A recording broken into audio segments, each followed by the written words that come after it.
Good afternoon, everyone. Right. Hope all of you are doing well.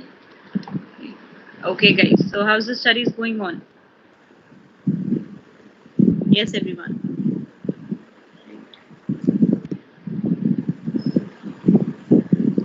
Good. Very great, Zoya. Right. Good. हाँ जी, तो test you are having now the test भी है ना, अभी हो गया आपका, शायद एफटी हो गया है ना. Yes, how was the FT, कैसा हुआ? मार्क्स तो मुझे परफॉर्मेंस अच्छी नहीं मिल रही है MR6 की. What happened guys? I'm not finding MR6 students performing that well that you have performed in the 11th. Right. Marks तो 60 में से मुझे 50 से ऊपर बहुत ही रेयर के मिलते हैं और टेस्ट तो देते भी नहीं है बाकी के. Very easy it was. Okay. And JPFT में कैसा रिजल्ट आ रहा है? राइट. JPFT बहुत कम कर रहे हैं. And if I see the marks जो मैंने ओपन कर रखे हैं अपने सामने, मुझे आप लोगों की मार्क्स की परफॉर्मेंस भी बेटा इतनी अच्छी नहीं मिल रही है. राइट. तो इसी वजह से ये जो है अब थोड़ा ऑन ट्रैक आ जाओ. राइट. और अच्छे से टेस्ट वगैरह सीरियसली देना शुरू कर दो. राइट. क्योंकि ये बहुत इंपॉर्टेंट है बच्चे. Right. Test and all that. तो make it very much clear. Right. अच्छे से इसको सबको कंप्लीट करो. राइट. एंड जो जो डाउट्स होते हैं वो साथ साथ पूछो. कंप्लीट हो गया मॉलिक्यूलर बायोलॉजी सबका? Everyone done with the molecular biology test कब तक होता है? राइट. शेयर टेस्ट की टाइमिंग्स तो बच्चा JPFT के 9 to 10 है. Right. 9 to 10 only 1 hour window is there for the JPFT. और नॉर्मल आपका जो FTs होते हैं वो तो टाइमिंग्स अलग अलग स्लॉट्स पे आते हैं उनके. राइट. 2 to 5 ही शायद बहुत बाद होता है उसका time. Right. But normally JPFT is going to be there for 9 to 5 and 9 to 10. Right. तो JPFT एक अच्छे से सबको क्लियर करना है. Right. I want the result to be good in that, क्योंकि वो डायरेक्ट आपके उन चैप्टर्स के क्वेश्चंस हैं जैसे हम क्लास में पढ़ते हैं वैसे क्वेश्चंस हैं वो. राइट. तो I want everyone to do this. सुबह 9 to 2:30 स्कूल होता है, then 3 to 7 coaching. It's in the night time बच्चा. Right. In the evening 9 to 10 you are having the test, not in the morning. इसीलिए रखा गया वो 9 to 10 because you all are being free at that slot. आप सब फ्री हो गए उस स्लॉट पे. और every Thursday it is going to happen. Right. Every Thursday in sense. Right. More than half completed. Good. Questions more than half completed. Okay. The FTs are going to be there. FTs तो आपके Sunday को होते हैं ना. Right. तो उसकी तो कोई प्रॉब्लम ही नहीं है, संडे तो दे सकते हो. राइट. उसमें कोई शाम की कोचिंग का भी पॉइंट नहीं है और उसके साथ साथ स्कूल का सुबह का भी कोई पॉइंट नहीं है. एंड वेडनेसडे को आपके टर्म टेस्ट होते हैं. मंडे, हाँ मंडे होते हैं अगर FT, तो मंडे में भी आपका यहाँ पर हाँ सॉरी, अच्छा मंडे होता है आपका, संडे टीआर का होता है सच्ची. राइट. आपका मंडे होते हैं FT. राइट. तो अच्छा उसका प्रॉब्लम, उसका इशू है Shreya. Fine. But I think FT की विंडो पूरा 1 day ओपन रहती है. राइट. FT की विंडो शायद ज़्यादा टाइम के लिए ओपन रहती है. राइट. और FT की विंडो में जब भी आपको टाइम मिले you can attempt the test. आप टेस्ट अटेम्प्ट कर सकते हो. राइट. तो उसको तो बीच में जब भी आपको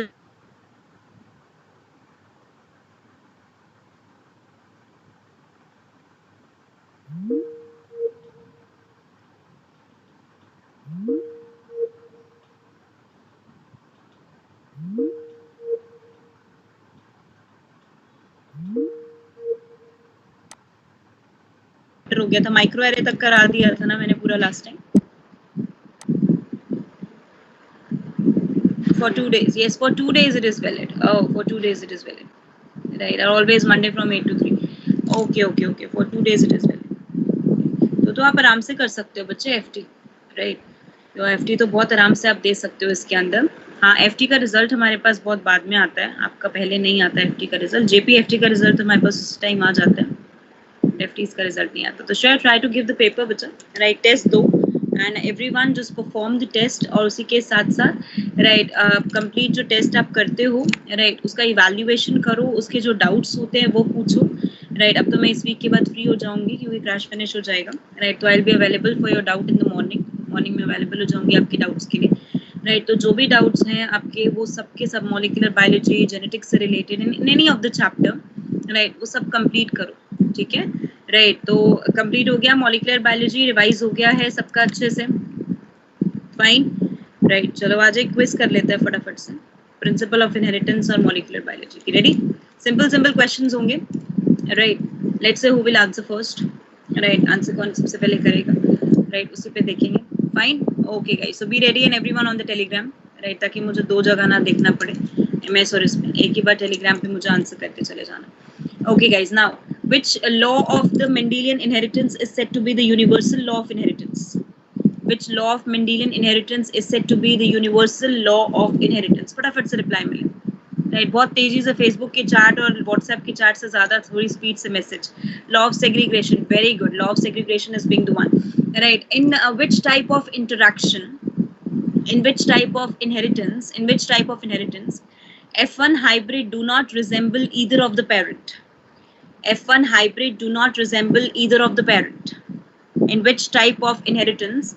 Right, very good Dhananjay. Incomplete dominance. Incomplete dominance is being the one जहाँ F1 hybrid resemble नहीं करता है parent को, ठीक है, right. In dominant epistasis, right, in dominant epistasis, right, dominant epistatic trait appear in the probability as, dominant epistatic trait appear in the probability as simple. मुझे मैंने answer क्या पूछा, मैंने क्वेश्चन क्या पूछा, मुझे उसके हिसाब से answer. In dominant epistasis the dominant epistatic trait appear with the probability as. That's it. I want that reply. With the probability as. No Dhananjay, no Rajul, no Riya. Dominant epistasis की रेशियो क्या होती है भाई? क्या हो गया इसमें? 12. Very good. 12, 3, 1. तो इट्स 12/16. प्रोबेबिलिटी 12 लिखते हैं कभी भी, प्रोबेबिलिटी हमेशा ओवर बाय टोटल जाती है ना, तो 12/16, राइट अभिषेक. तो it's going to be the 12/16, simple, right. तो 12/16 हम लिखेंगे. तो सिर्फ क्वेश्चन रीड करना है अच्छे से, तब क्लियर होगा, right. Now next, if two genes are completely linked together, what is the proportion of recombinant progeny in the F2 generation? What is the proportion of recombinant progeny in the F2 generation? Very good, 0, right. अगर हमने कहा complete linkage है तो हमारे पास 0% हो गया उसका probability. बिल्कुल ठीक है. In the Morgan cross B, right, the distance between the two gene is considered as, in Morgan cross B, the distance between two gene come out as, Morgan cross B.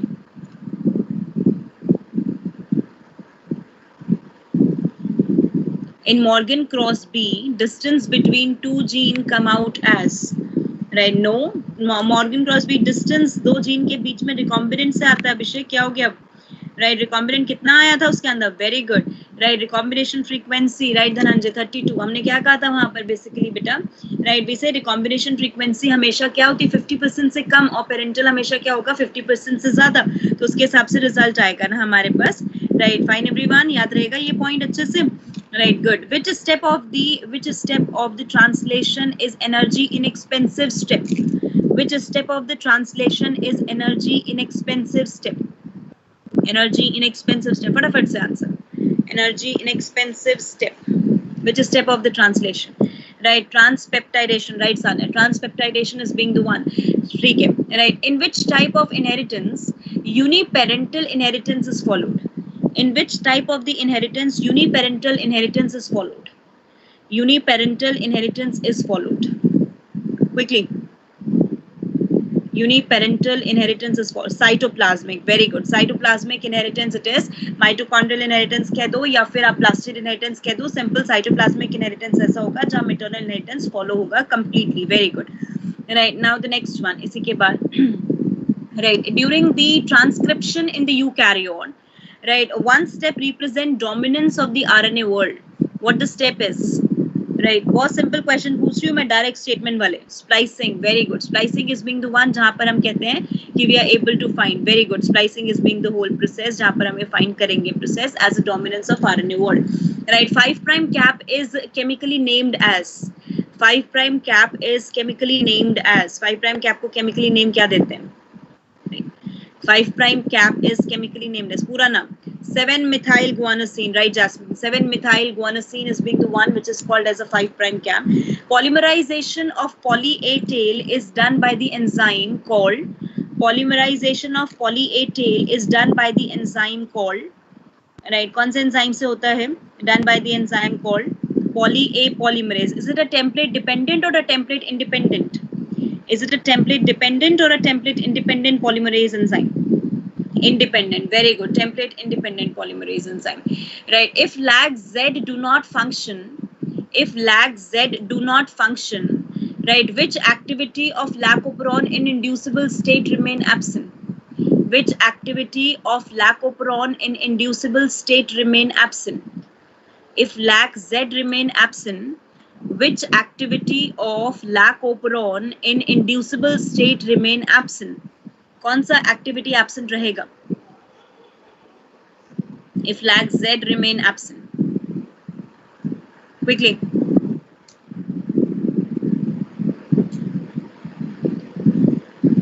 If lag Z remain absent, which activity of lacoperon in the inducible state remain absent?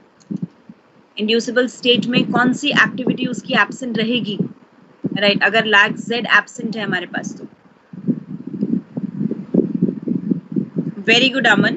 Breakdown of lactose बहुत simple है बच्चे. Lactose का degradation नहीं होगा ना, simple उसका function है तो याद करना. इतना दिमाग क्यों लगा दिया सबने? Right, lactose catabolism, breakdown of lactose is going to be absent. Simple concept. Right, lactose का ब्रेकडाउन प्रॉपर आप नहीं कर पाओगे उस वजह से, क्योंकि आप ग्लूकोज और गैलेक्टोज को नहीं बना सकते, क्योंकि बीटा गैलेक्टोसाइडेज एब्सेंट रहेगा. Right, trp operon and the lac operon differ on the structural gene. Right, what the main difference is? Tripoperon and lacoperon differ on the structural gene. What difference mainly is? Right, tripoperon, lacoperon का structural gene के basis पे क्या difference है हमारे पास? What the difference is?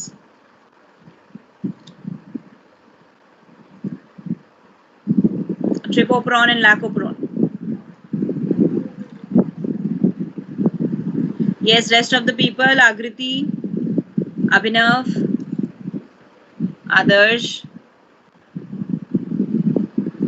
Charu, Anushri, Apurv, Kunal, Kushagra, Lipika, Lovepreet, Rahul, Rajul. What happened, bacha? Where's the response? Very good, Zoya. Tricistronic mRNA synthesis in the case of the lacoperon, and the pentasistronic structural gene or the mRNA synthesis in the tripoperon. Very good, Rajul. Absolutely correct. So pentasistronic in the tripoperon and tricistronic in the lacoperon. Super good, guys. And rest of the people, क्या हो गया भाई? Simple question, answer नहीं कर पा रहे हो. Right. ये question के answer आने चाहिए ना बेटा.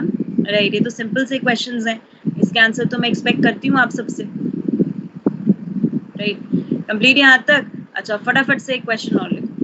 Right. Write one question. Do that one till the time मैं एक PDF upload करूँ.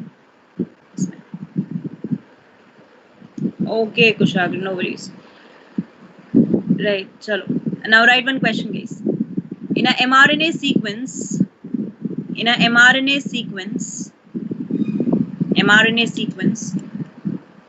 120 codons are present. In mRNA sequence 120 codons are present where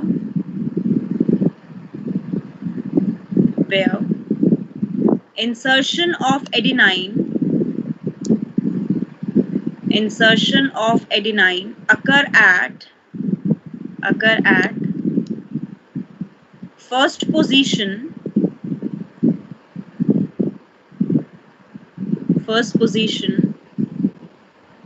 of 91 codon.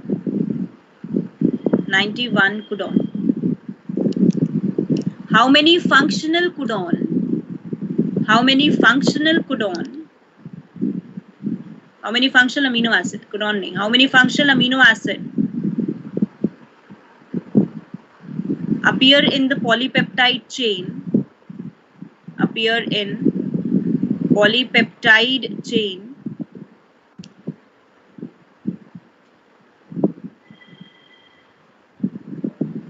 Quickly, go for the answer.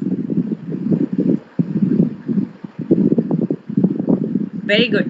Right, 90 हो जाएगा question आराम से. 90 आ रहा है answer सबका. Right, very correct. Now the same question. Right, make it bases. इसी question में base करो इसको. 120 bases are present and insertion की जगह substitution of adenine occur at first position of 90 at the 91st base. Write the question. Another second question. In mRNA sequence of 120 bases, right, substitution of adenine occur at 91st position. Substitution of adenine occur at 91st position. How many functional amino acid will be there? Go for the question. How many functional amino acid will be there?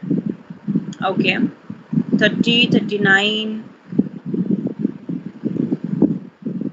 दो answers मिल रहे हैं मुझे, 30 या ज्यादा आ रहा है answer. अच्छा 40. Okay Zoya, ये अब फर्स्ट क्वेश्चन तो मुझे पता था, आप आराम से कर लोगे. अब मेन ये वाला क्वेश्चन करने का. Okay guys, right. हाँ जी, तो आंसर 29 भी आ गया. Okay fine. नाउ मैंने क्वेश्चन में क्या दिया है, अब वो क्वेश्चन ध्यान से पढ़ो जरा.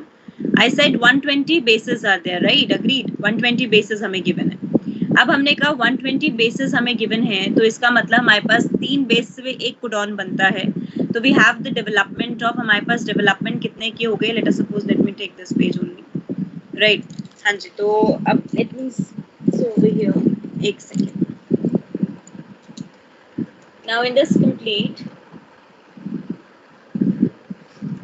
we have in the question 120 bases. 120 bases means 40 codons. ठीक है, 40 codons हमें given है. अब आंसर देखना हम कैसे करेंगे इसका. Right, we see over here, हमने यहाँ पर कहा out of this at the 91st बोला ना मैंने, 91st. हाँ, 91st बेस पे आपने substitution mutation किया. अब अगर आपने substitution mutation किया बेटा, तो इसका मतलब बिफोर दिस 1 to 90 बेस तो आपके कांस्टेंट है, इसका मतलब सेम है, करेक्ट. उसके बाद आपने कहा 92 से लेके आपके 120 बेस भी सेम, राइट. उनमें भी कोई चेंज नहीं हुआ क्योंकि फ्रेम शिफ्ट तो होगा नहीं इसकी वजह से, राइट. अब मैंने कहा 91, तो 1 to 90 बेसेस अगर मैं देखूं तो 30 कोडॉन तो ये हो गए बेटा. Is it fine ना, 30 कोडॉन्स हो गए.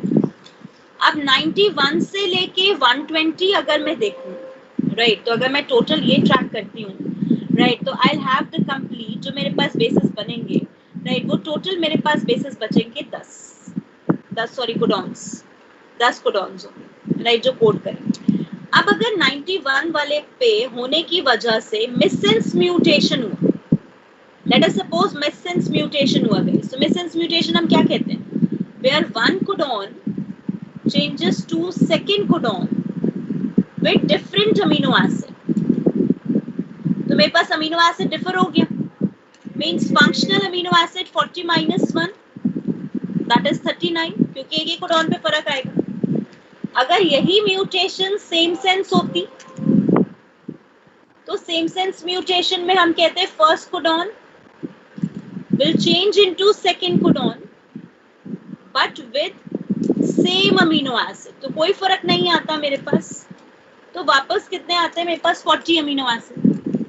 But if I will say it's a nonsense mutation, तो in that condition आप इसे क्या कहते हैं कि आपका फंक्शनल कोडॉन किसमें चेंज हो जाता? Stop codon.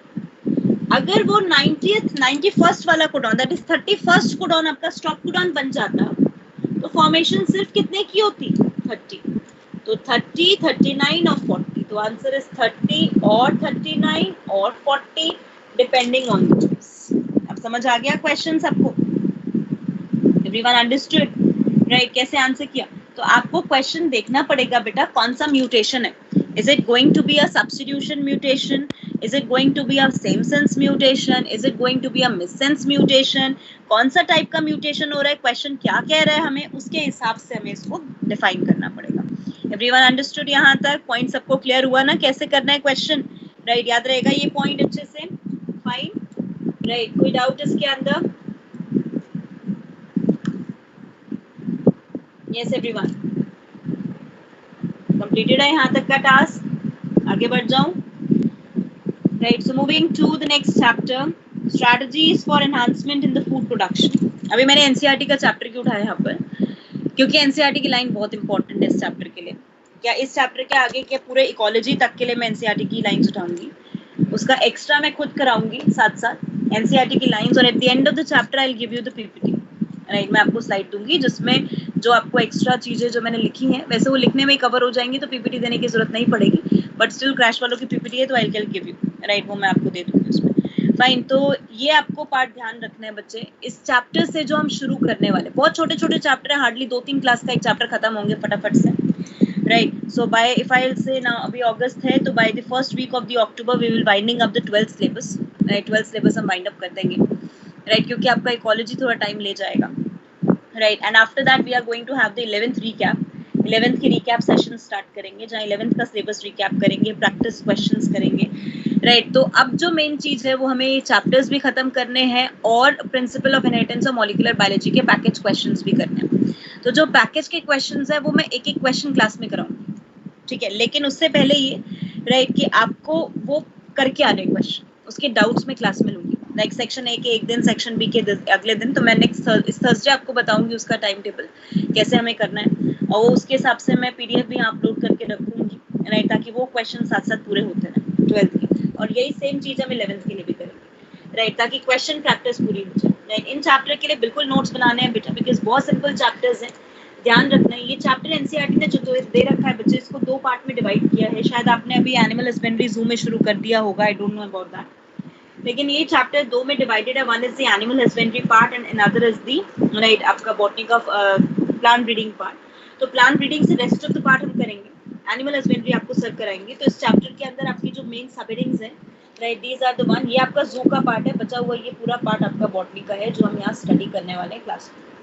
फाइन, तो I am going to today start with the part of the tissue culture. मैं थोड़ा उल्टा शुरू करती हूँ उसको, पहले टिश्यू कल्चर, फिर प्लांट ब्रीडिंग, फिर rest of the part, right. हम चैप्टर का कंप्लीट करते हैं, right. So let's start with this. Start करते हैं इस चैप्टर के साथ साथ, जैसे जैसे मैं नोट्स बनवाती जाऊंगी वैसे वैसे आप बनाते चले जाओगे इसके अंदर, right. Now moving to this one बच्चे, right, we see over here, हमने कहा यहाँ पर सबसे पहले, right, strategies for food enhancement का मतलब, right, what is this chapter actually, right. We have to study the process of the food enhancement. हमें बेसिकली क्या करना है बेटा, right, we are talking about कि हमारे पास जितनी पॉपुलेशन बढ़ रही है उसके हिसाब से हमारे पास फूड की डिमांड भी बढ़ रही है। There is a very heavy demand of the food which is required by the population to feed the population, right. So feed करने के लिए जितनी ज्यादा डिमांड बढ़ रही है तो उस डिमांड को भी फुलफिल करना है, लेकिन हमें कुछ क्राइटेरिया, कुछ ऑब्जेक्टिव्स को भी फुलफिल करना है, राइट। सो हमने कहा बेसिकली अब हम स्ट्रैटेजीज क्या लगाते हैं और हम क्या बेसिकली ऑब्जेक्टिव्स रखते हैं,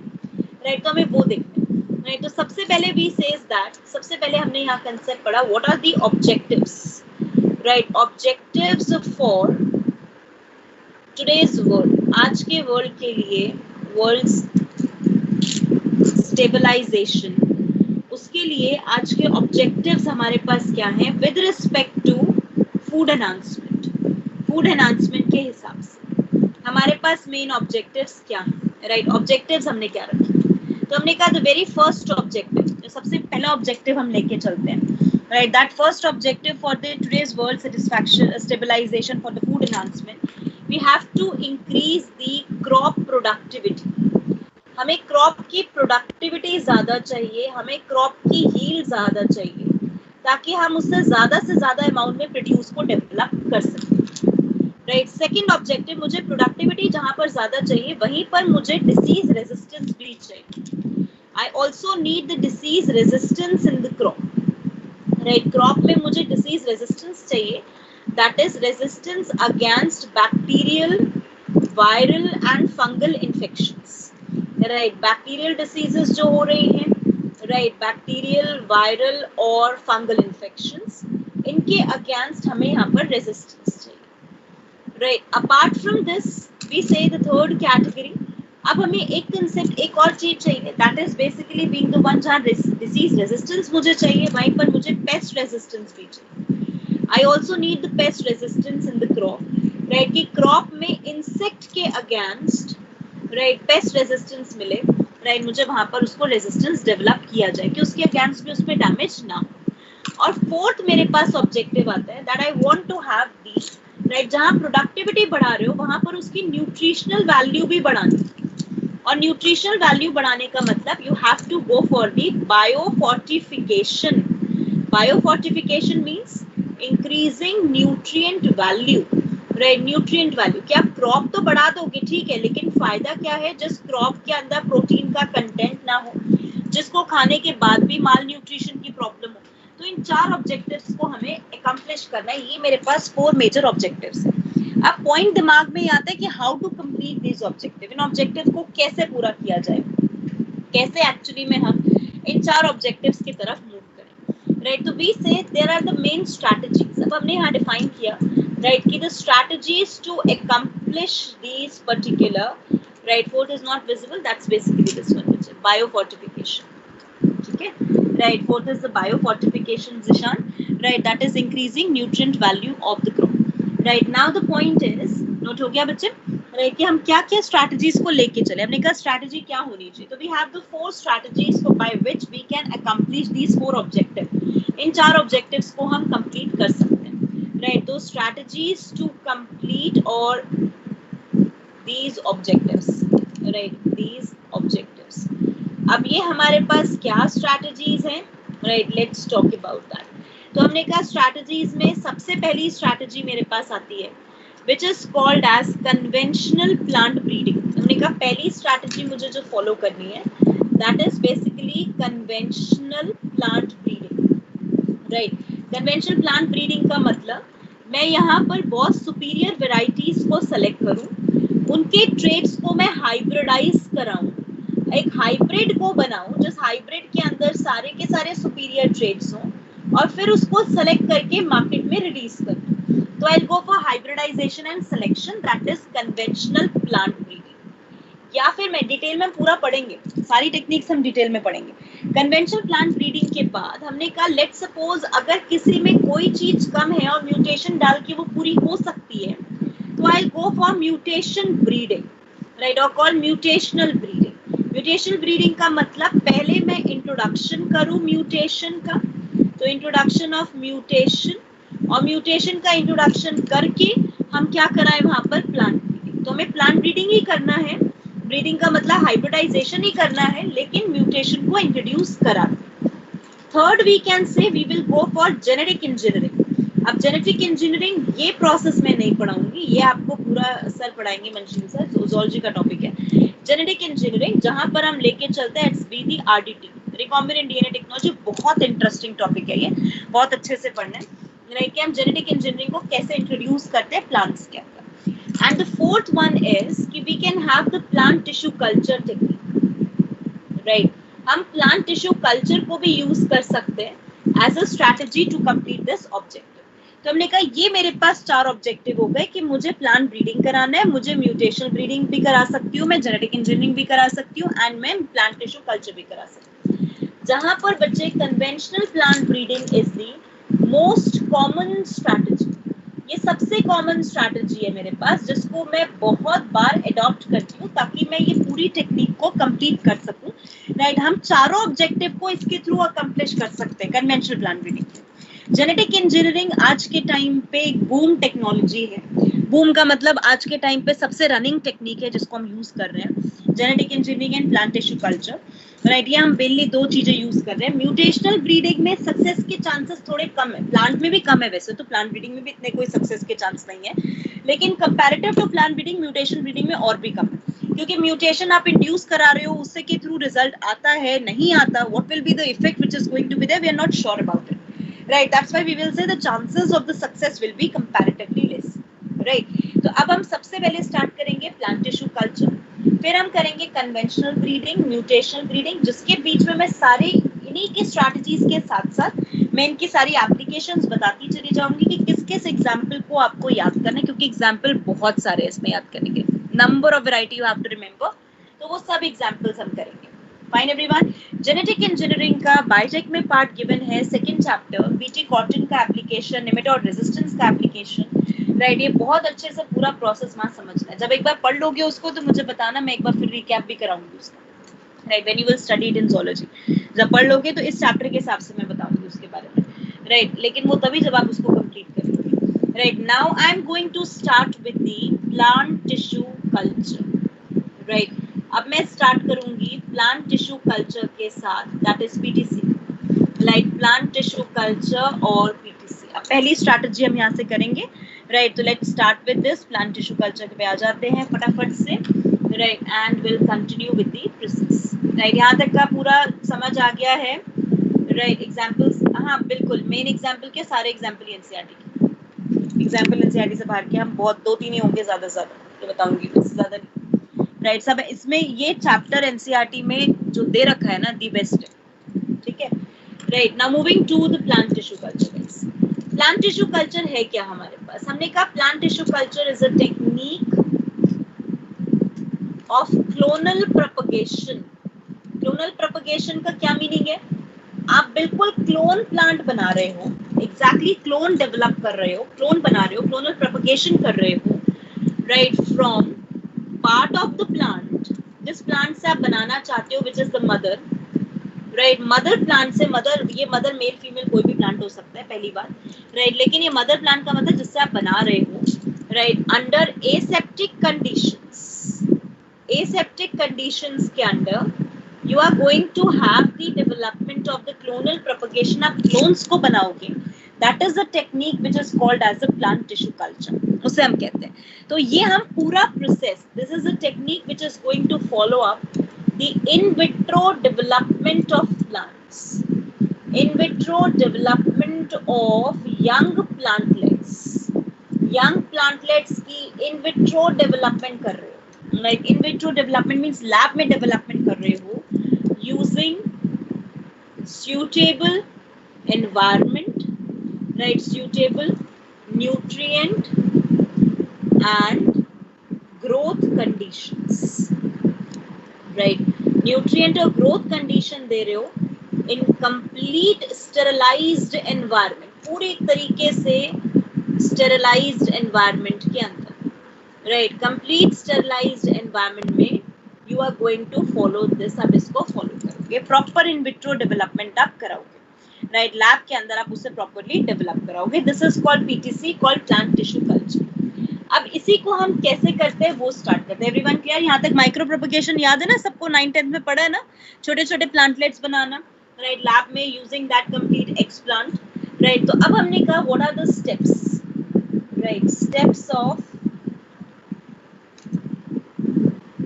प्लांट टिश्यू कल्चर। साथ साथ नोट होता जाए सब कुछ, ठीक है, कि नोट्स बाद में टाइम ना देना पड़े, साथ साथ ही बनते चले जाए। यहाँ तक क्लियर है बेटा सबको? नोट डाउन हो गया है? स्टेप्स पे चलो, फाइन। बैकग्राउंड से कुछ अनोइंग आवाज आ रही है, अनोइंग आवाज आ रही है, कौन सी थी? इसामन माइक इज ऑन बेटा, माइक ऑफ करो किसी का भी अगर अनम्यूट कंडीशन में है तो। लेट मी म्यूट एवरीवन, एक सेकेंड, मैं गेट भी बंद कर देती हूँ तो वो भी पॉइंट है। माइक्रो प्रोपगेशन का मतलब माइक्रो प्लांटलेट्स बनाना। जस्ट वेट, एक second,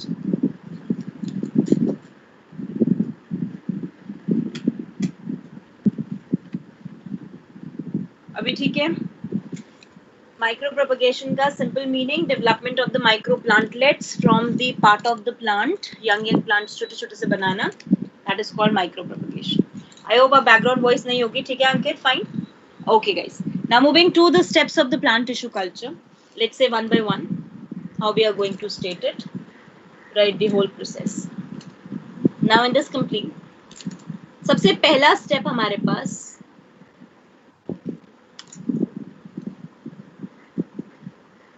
aseptic condition। aseptic condition का मतलब a without septic bacterial or fungal infection, right? मैं यहाँ लिख के देती हूँ, aseptic condition means without bacterial or fungal contamination, इसके बगैर, राइट, ना बैक्टीरियल कंटामिनेशन होगा ना फंगल कंटामिनेशन होगा, that is what is called as the aseptic condition, right Sushmita? Now we go for the method बच्चे, एक्सप्लांट एक्सीजन। एक्सीजन मींस निकालना। Now what is the explant? अब explant है क्या? X का मतलब क्या होता है, राइट, ये सबको पता है ना, that is the previous one, right, जो पहले कभी प्लांट का पार्ट हुआ करता था, that is the explant, right. तो explant is the part of the plant, right, which can be, जो आप यूज क्या कर सकते हो, विच कैन बी यूज्ड, आप मेरिस्टम भी ले सकते हो, लीफ भी ले सकते हो, रूट का सेल भी ले सकते हो, स्टेम का सेल भी ले सकते हो, एंथर का सेल भी ले सकते हो, ओव्यूल का सेल भी ले सकते हो, यहाँ तक एम्ब्रियो का सेल भी ले सकते हो। You can take any of them, आप किसी भी पार्ट को ले लो, एनी पार्ट, राइट। आप किसी भी पार्ट को लेके आप उसको बाहर निकालो और उसको ग्रो कराओगे, राइट। तो आपने एक्सप्लांट एक्ससीजन किया, number first point, that is the explant excision. अब जब आपने एक्सप्लांट को निकाल लिया, एक्सप्लांट को निकालने के बाद you will go for the process which is called sterilisation, right. Sterilisation आपने किया। स्टेरिलाइजेशन का मतलब मेंटेनेंस और मेंटेनिंग एसेप्टिक एनवायरनमेंट। इसका मतलब आप ऐसा एनवायरनमेंट बनाओगे जहां बैक्टीरियल फंगल कंटामिनेशन ना हो, राइट। तो पहला पॉइंट सबको समझ आया, that we have excised the explant, we have taken out the explant, right, where the explant is basically the part of the plant that can be the meristem, that can be the root, stem, leaf, anther, ovule, embryo, इनमें से कोई भी part हो सकता है। इनके basis पे मैं टाइप्स पढ़ाऊंगी, राइट। और फिर आपने उस पार्ट को जब निकाला तो आपने स्टेरिलाइज किया।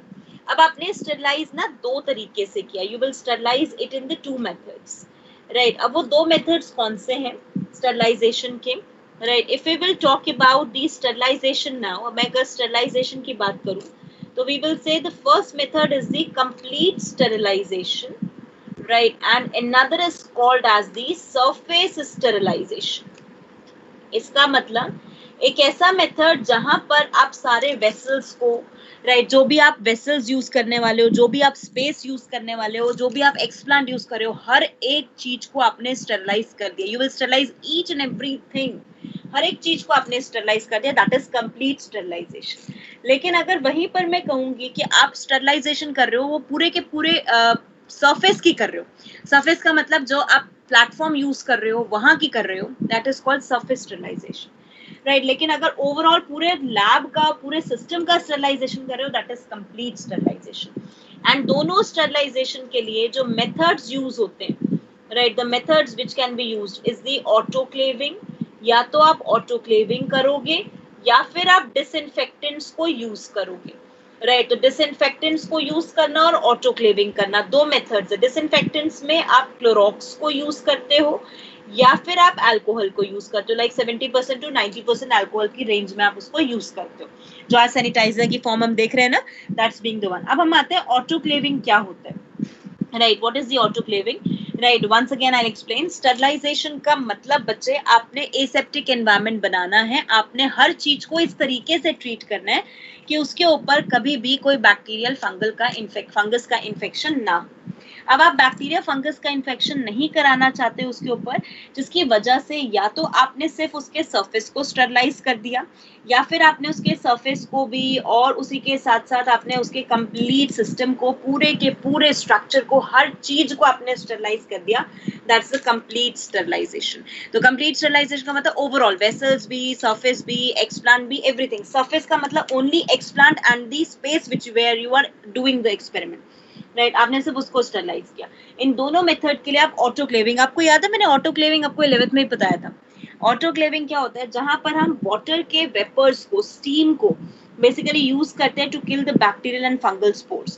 बैक्टीरिया को, फंगस के स्पोर्स को किल करने के लिए हम ऑटोक्लेविंग करते हैं। हम क्या करते हैं बेसिकली एक्सपेरिमेंट से पहले, लेट सपोज मेरे पास जो वेसल्स यूज करना है, लाइक कॉनिकल फ्लास्क यूज करना है, बहुत सारी टेस्ट ट्यूब्स यूज करनी है, फनल्स यूज करनी है, राइट, ये सब ले लिया मैंने। और एक मैंने टेस्ट ट्यूब के अंदर मैंने एक्सप्लांट अपना डाल दिया, जो मैंने एक्सप्लांट रखा हुआ है, कल्चर के साथ एक्सप्लांट डाल दिया। और कल्चर को भी हम इवन करते हैं, we sterilise our culture also. Culture का मतलब न्यूट्रिएंट मीडियम, जो न्यूट्रिएंट मीडियम ले रहे हो उसको भी स्टेरिलाइज करना, ताकि उसमें भी कोई एक्स्ट्रा बैक्टीरिया फंगस की ग्रोथ ना हो, ठीक है। तो आपने ये सब कुछ लिया, इसको एक पूरा मशीन होती है, एक बड़ी सी मशीन होती है, स्टील चैम्बर टाइप, उसके अंदर आपने इनको पहले न्यूज़पेपर से इनको पैक किया, पूरा इनके ऊपर न्यूज़पेपर लगाया, अच्छे से इनको रबर वगैरह लगा के पैक करा, पॉलिथीन में पैक कर दो, न्यूज़पेपर पैक कर दो। उसके बाद उसको उस मशीन के अंदर रख दिया। उस मशीन में नीचे की तरफ, नीचे चैम्बर में वाटर फिल्ड होता है, राइट। अब वाटर में आप उस मशीन को एक proper PSI, that is pressure पे 15 पीएसआई पे हम जनरली चलाते हैं, और उसमें वाटर को हम हीट अप करते हैं at a temperature to 50 degree, 50 to 70 degree Celsius.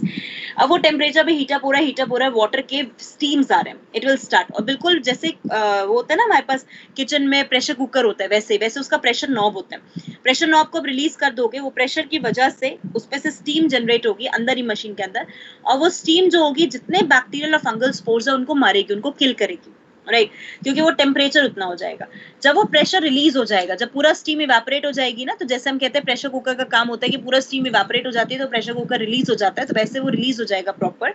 तब आप उसे ओपन करोगे, उसे निकालोगे तो they have been sterilised, right वो स्टरलाइज्ड होंगे, राइट। तो आपने स्टरलाइजेशन किस किस का करना है, आप समझ आया मेथड ऑटोक्लेविंग का, राइट। तो what you have done the sterilization of the vessels or equipments which are going to be used for the process.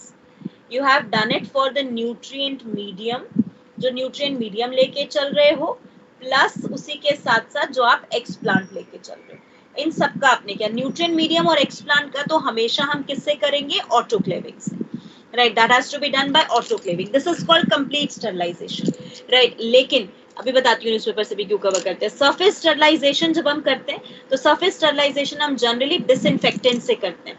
Disinfectant से कर सकते हो ना surface sterilisation, right. That is किसको यूज करोगे, इथेनॉल को यूज करोगे। बायोलैब्स में देखा है बहुत ज्यादा अमाउंट में इथेनॉल, वो 70% इथेनॉल की एक बॉटल रखते हैं, राइट, ताकि जो भी आप जहां भी काम करोगे, बायो का एक्सपेरिमेंट करोगे, वहां पर आप उसको पहले स्टरलाइज करो और फिर करो, ताकि बैक्टीरियल फंगल कंटामिनेशन ना हो। फाइन। ऑटोक्लेविंग के टाइम पे हम बेसिकली वेसल्स को और जितने भी चीजें हैं ना उनको हम इसी वजह से कवर अप करते हैं, because they are made up of glass, ये ग्लास के बने होते हैं। अगर लेट सपोज कोई स्टीम वगैरह की वजह से वाटर ड्रॉपलेट बहुत ज्यादा इस पे इकट्ठी हो गई ना, तो ग्लास की क्वालिटी खराब हो जाती है। That's why we just cover it with a polythene bag और द न्यूज़पेपर्स, ताकि उस ग्लास की क्वालिटी खराब ना हो। और अगर कोई बैक्टीरियल फंगल का कंटामिनेशन होगा, जो डेड हुआ होगा, वो ग्लास के ऊपर स्टिक हो जाएगा। और when someone touch the glass ना, कॉनिकल फ्लास्क का ग्लास अगर टच करेंगे तो उसकी बॉडी पे भी आ सकता है, और लेट्स सपोज अगर एक आध स्पोर रह भी गया तो may be it cause an infection to the scientist, right. So that's why we just do it कि हम उसे पॉलिथीन बैग में रखते हैं, राइट। और पॉलिथीन बैग फटाफट से जैसे हम बाहर निकालते हैं ना न्यूज़पेपर वगैरह, वो तो गीला गीला ज्यादा गीला ही हो जाता है, राइट। पॉलिथीन बैग भी पूरी तरीके से गीला हो जाते हैं, तो फटाफट से पहले ग्लव्स ही पहने होते हैं साइंटिस्ट वगैरह ने, जो भी काम कर रहे होते हैं लैब में, लैब असिस्टेंट्स वगैरह ने, वो उसको पहले हटा देते हैं, फिर उसके बाद उसको पूरा यूवी में रख देते हैं, और फिर वो प्रॉपर्ली आपका और उसका डबल स्टरलाइजेशन हो जाता है। यूवी में रखोगे तो और स्टरलाइज हो जाएगा, right. So this is what is being done. आप समझ आया पूरा एक्सपेरिमेंटल प्रोटोकॉल, राइट। ये तो खैर मैंने इतनी डिटेल में आपको इसलिए बता दिया because I have done it number of times, right. बहुत बार मैंने किया हुआ है काम, राइट। सो ये लैब में तो हर बार करना ही पड़ेगा। इवन आप लोग भी जब आगे जाओगे तो आपको भी हर एक्सपेरिमेंट से पहले काम करना है, right, don't worry. Even autoclave तो इतने बड़े बड़े होते हैं, राइट। लैब्स में तो नॉर्मली छोटे छोटे ऑटोक्लेव रखे जाते हैं। ऑटोक्लेव इतने बड़े होते हैं, हॉस्पिटल्स में जहाँ इंसिनरेटर्स होते हैं ना, वहां पर एक एरिया में ऑटोक्लेव होता है, राइट। और एक रूम का विद अ सिंगल रूम जितना बड़ा ना, उतना ही बड़ा ऑटोक्लेव होता है। और अगर लेट सपोज उसका प्रेशर नॉब जल्दी खोल दिया, राइट, उसका प्रेशर नॉब अगर जल्दी खुल गया तो it can cause the burst of the place. पूरा प्लेस एकदम वहां कभी था पता भी नहीं चलेगा, राइट। पूरा अच्छे खासा ब्लास्ट हो जाएगा वहां पर, और ऐसा हुआ भी है, right. Actually I was doing internship in Ranbaxy, तो उस time there was an point कि उससे पहले ही, राइट, वहां पर एक चैम्बर में ऑटोक्लेव रखा हुआ था, राइट। तो वहां पर एक एक्सपेरिमेंट चल रहा था, उस टाइम पे उन्होंने ऑटोक्लेव को जल्दी खोल दिया, राइट। तो the person also die, and पूरा का पूरा चैम्बर वहां पर पूरा ब्लास्ट हो गया था, राइट, उस पूरे यूनिट में, right. So that's what, it's a very very high pressure which has been generated. तो बहुत ध्यान से इसको प्रिकॉशन के साथ करना पड़ता है, राइट, फाइन। इसलिए लैब्स में, स्कूल्स में, यूनिवर्सिटीज में छोटे छोटे ऑटोक्लेव्स लगाए जाते हैं, राइट, बड़े ऑटोक्लेव्स नहीं लगाए जाते, राइट। कंप्लीटेड यहाँ तक हो गया पॉइंट, आगे बढ़ जाऊं, हो गया डिस्कशन इससे रिलेटेड, ठीक है, right? Okay, everyone, so done with the second step, sterilization, right? So the first step that we say about, the first one, that is being the concept of the, right, explant excision. Second step is the sterilization. अब आपने बच्चे sterilize कर लिया, अब sterilise करने के बाद आप क्या करोगे, इसके अंदर आपका स्टरलाइजेशन हो चुका है। Now you inoculate it in the nutrient medium. Inoculation means first addition. whenever we say inoculation का मतलब we are doing the first addition, जो आप पहला एडिशन कर रहे हो उसमें, राइट। तो inoculation of explant, right, in nutrient medium। अब न्यूट्रिएंट मीडियम में, क्योंकि आप एक्सप्लांट को कर चुके हो ना यहाँ पर स्टरलाइज, और न्यूट्रिएंट मीडियम को भी स्टरलाइज कर चुके हो। अगर अलग अलग किया है तो इनोक्यूलेशन का स्टेप करना पड़ेगा, एक साथ किया तो आप ऑलरेडी पहले ही कर चुके हो स्टेप। हम इसीलिए मेंशन करते हैं कि in any of the condition if you have done, तो आप ये स्टेप को एक्सचेंज कर सकते हो, ये सेकंड बना सकते हो, थर्ड स्टरलाइजेशन कर सकते हो, या अगर स्टरलाइजेशन पहले कर दिया तो ये सेकंड कर सकते हो। आपने न्यूट्रिएंट मीडियम में डाल दिया। अब पॉइंट आता है ये न्यूट्रिएंट मीडियम क्या है हमारे पास। तो this nutrient medium is being the one which is having the carbon source। इसमें आपने पहले कार्बन सोर्स दिए, and the best carbon source for any of the plant part is the sucrose, right हम जानते हैं हर प्लांट पार्ट को आदत है कि भाई हर एक के बार प्लांट लीफ के थ्रू सुक्रोज ही आना है, राइट तो हर प्लांट पार्ट को आदत है कि उसे सुक्रोज मिलेगा, तो आप सुक्रोज ही प्रोवाइड करो उसको, तो you will provide sucrose to it. आपने इसे विटामिन्स दिए, राइट न्यूट्रिएंट सोर्स में मिनरल्स दिए, राइट तो विटामिन्स और मिनरल्स दिए, उसी के साथ साथ you have given it an amino acid provide किया, राइट सबसे मेन आपने इसमें फाइटो हार्मोन्स दिए, राइट और सबसे बेस्ट दो फाइटो हार्मोन्स देने हैं बेटा, IAA एंड BAP। फटाफट मुझे बता दो कौन है ये दोनों, राइट IAA एंड BAP। उसी के साथ आपने ऑर्गेनिक एसिड दिया, राइट और उसी के साथ साथ फैटी एसिड दिए, राइट फैटी एसिड्स प्रोवाइड किए, right and you make the pH इसका आपने बना दिया 5.8 to 6.2, लिटिल बिट एसिडिक रखा, very good। IAA is the oxins, synthetic नहीं बेटा, natural oxin in all three acetic acids होया, right and BAP is the benzyl aminopurine that is cytokinin, दोनों natural लेके चलोगे, राइट तो वो आप यहाँ पर यूज कर रहे हो, ठीक है। ये न्यूट्रिएंट मीडियम की कॉम्पोजिशन है जिसमें आपने इनोक्यूलेट कर दिया, वेरी गुड गाइस। अब हमने कहा न्यूट्रिएंट मीडियम में इनोक्यूलेट कर दिया, तो न्यूट्रिएंट मीडियम में इनोक्यूलेट करने के बाद we found after some time there is the callus formation. Now tell me guys, callus formation, callus क्या होता है मेरे पास, can I say callus is the unorganised mass है एक तरीके का, राइट ऑफ डिफरेंशिएटेड और अनडिफरेंशिएटेड सेल, राइट हमारे पास कैलस और unorganised mass of undifferentiated cells, right very good. तो अनडिफरेंशिएटेड सेल्स, जिन सेल्स के पास सिर्फ और सिर्फ अभी डिवीजन का पावर है, राइट तो अब अगर मुझे ये समझाओ, आपने न्यूट्रिएंट मीडियम में जब इनोक्यूलेट किया होगा एक्स प्लांट को, क्या वो explant already differentiated state में था? तो during this step coming up to the callus formation, have you done the dedifferentiation, right क्या आपने इस स्टेप में डी डिफरेंशिएशन किया होगा ताकि आपको कैलस की फॉर्मेशन मिल सके? अगर आपने एक्स प्लांट को लिया, उसको इनोक्यूलेट किया, राइट तो उसको इनोक्यूलेट करने पे आपने जितना एक्स प्लांट में सेल लिया, एक्स प्लांट लिया है, वो एक्चुअली तो डिफरेंशिएटेड है ना, लीफ लो, रूट लो, स्टेम लो, मेरिस्टम को छोड़ के तो वो डिफरेंशिएटेड ही है, राइट तो ऑटोमेटिकली सबसे पहले आपको क्या कराना पड़ेगा उसको, राइट तो the first step is very good, right Ashok, you will go for the process of D differentiation, और ये डी डिफरेंशिएशन के प्रोसेस में आपको IAA ओवर BAP की रेशो इक्वल टू 1 रखनी पड़ेगी। ये अगर याद हो तो हम plant growth and hormone chapter में कर चुके हैं पहले, राइट जिसकी वजह से आप डी डिफरेंशिएशन करा सकते हो इसमें। अंडरस्टूड क्लियर एवरीवन, राइट समझ आया? तो यहाँ तक का टास्क हो गया कि हमारे पास कैलस फॉर्म हो चुका है, we have the unorganised mass of the undifferentiated cell to be formed over here, right जो हमने फॉर्म कर लिए हैं, and ultimately we have this particular structure developed, हमने कैलस डेवलप कर लिए। अब हमने जो कैलस फॉर्म किया बच्चे, राइट उसी के बाद हमने नेक्स्ट स्टेप कहा, कैलस का बनाने के बाद आप सबसे मेन एक step which is a prerequisite for the successfulness of the plant tissue culture, that is the subculturing, right? This is for prerequisite, right, for successful plant tissue culture, ताकि successful plant tissue culture आप कर सको। अब subculturing क्या होता है? Let's suppose ये आपकी टेस्ट ट्यूब थी, टेस्ट ट्यूब में ये आपने मीडियम लिया था, और मीडियम के ऊपर आपका यहाँ ये कैलस बन चुका है, दिस इज द कैलस। अब अगर मुझे ये बताओ, जो आपने कैलस बनाया है, इसके बनाने तक क्या न्यूट्रिएंट मीडियम थोड़े बहुत डिमिनिश हो गए होंगे? Have the nutrient medium diminish ना? न्यूट्रिएंट मीडियम थोड़े बहुत खत्म हो गए होंगे, ऑब्वियस सी बात है, न्यूट्रिएंट मीडियम यूज हुए होंगे। अगर डिमिनिश हो गए हैं तो मैं अब आगे की डेवलपमेंट इसके बेसिस पे तो नहीं कर सकती ना कि मैं उसी न्यूट्रिएंट मीडियम में कराऊं। तो what should I do?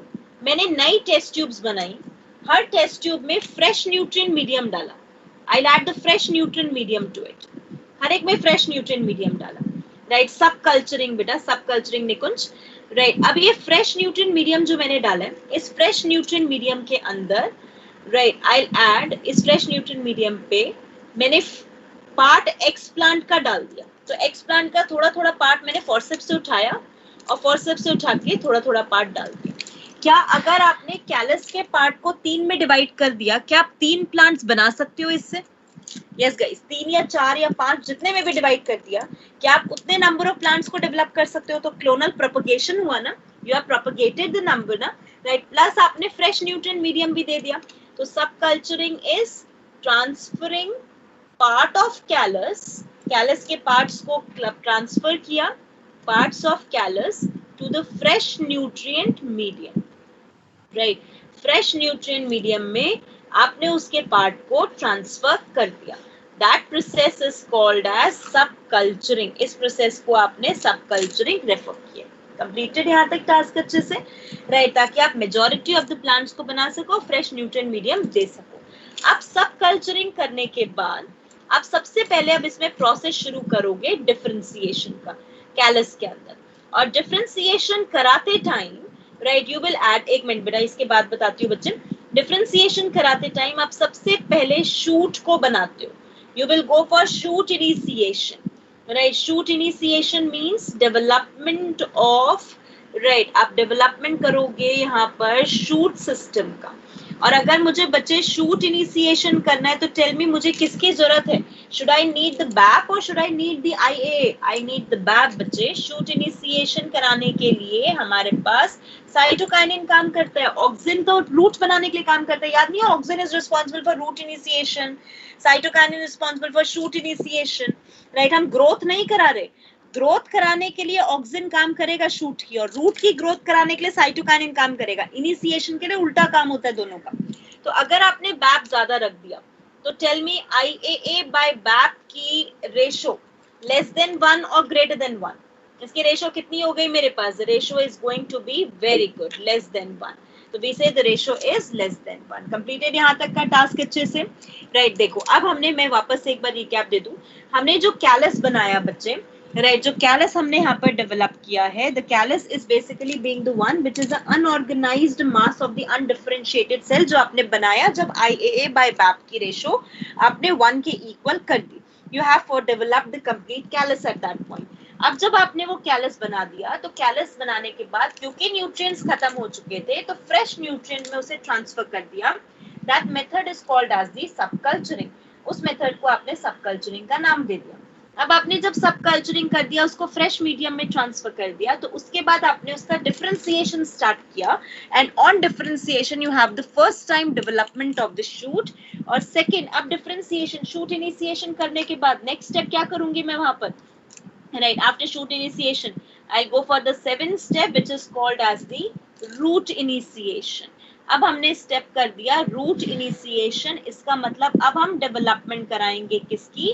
Root system की, राइट. अगर अब मैं रूट सिस्टम बनाती हूँ बेटा तो मैं अब किसको डालूंगी? I add the IAA over here. मैं आईएए की कंसंट्रेशन बढ़ाऊंगी, यस. तो अब मेरे पास आईएए बाय बैप की रेशो क्या हो जाएगी? Greater than 1, right. Has to be greater than 1, right. तो ग्रेटर टू 1 रख दिया. तो हमने सबसे पहले शूट इनिशिएशन कराया, फिर हमने रूट इनिशिएशन कराया. This is how we manage the whole concept. हमने पूरा मैनेज किया इसको, राइट. अब मेरे पास शूट और रूट इनिशिएशन कराने के बाद, right, we will say the next one. हमने क्या बना दिया यहाँ पर? Young plantlet formation, right. Proper young plantlet मैंने फॉर्म कर दिया, राइट. एक सेकेंड बेटा. यंग प्लांटलेट फॉर्मेशन जो मैंने प्रॉपर डिफरेंशिएशन प्लस ग्रोथ दोनों कराने के बाद बनाया. तो डिफरेंशिएशन भी कराई और ग्रोथ भी कराई ताकि मेरे पास पूरा यंग प्लांटलेट बन जाए. And ultimately we will make up the complete young plantlet over here. I say shoot initiation कराने के लिए आईएए दिया, शूट इनिशिएशन कराने के लिए बैप दिया, रूट इनिशिएशन कराने के लिए आईएए दिया, and finally growth and differentiation करा के you have the formation of the young plantlet. यहाँ तक का प्रोसेस क्लियर सबका?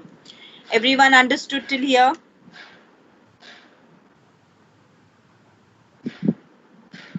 डन है यहाँ तक का टास्क? Fine, good.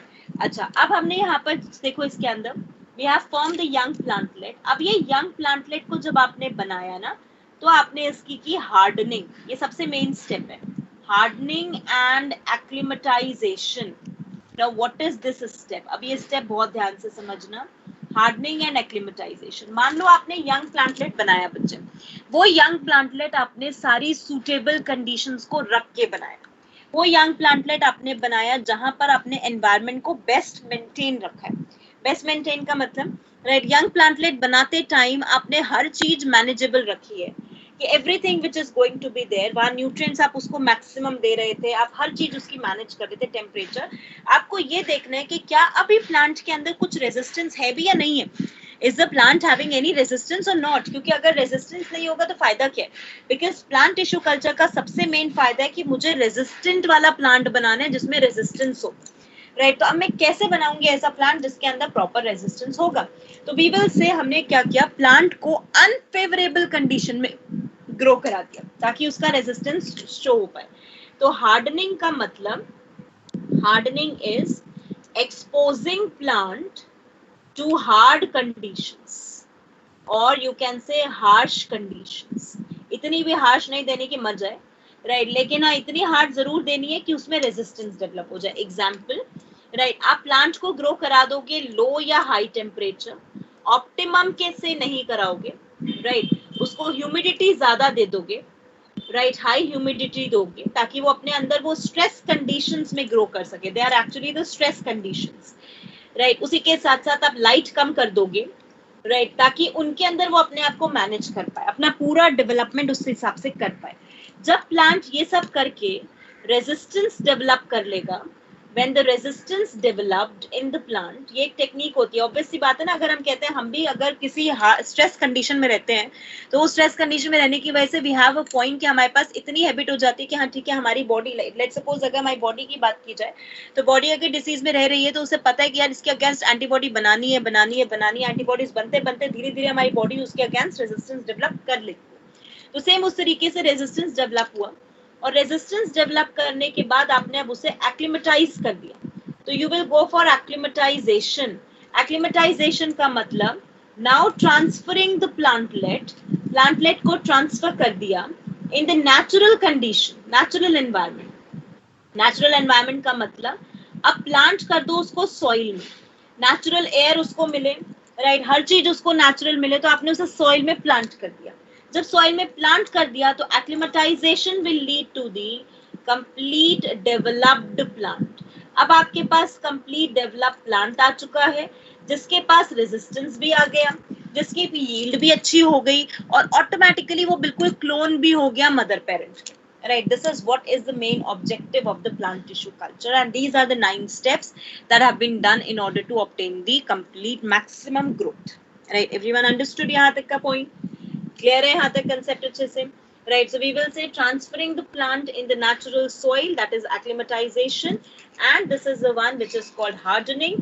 हार्डनिंग आप करते हो ताकि आप उसको हार्ड और हार्श और दैट इज स्ट्रेसफुल कंडीशन में ग्रो करा सको, राइट, ताकि वो स्ट्रेस को मैनेज कर पाए और अपने रेजिस्टेंस को डेवलप कर पाए, राइट। और उसी के साथ साथ आप उसके बाद आप उसे ट्रांसफर कर दोगे नेचुरल एनवायरनमेंट के अंदर, दैट इज सॉइल में, जहां पर आप हर चीज उसको नेचर के अकॉर्डिंगली मिलेगी, राइट, वहां आप ग्रो कराओगे, क्योंकि अभी तक तो आप उसे लैब में ग्रो करा रहे थे, now you will transfer it, right. समझ आए यहाँ तक का पॉइंट, राइट? यस। अब मैं एक बार स्क्रॉल अप करती हूँ, सब अच्छे से नोट कर लो। ये था पॉइंट शूट इनिशिएशन का बच्चे, राइट, शूट डेवलपमेंटल स्टेप।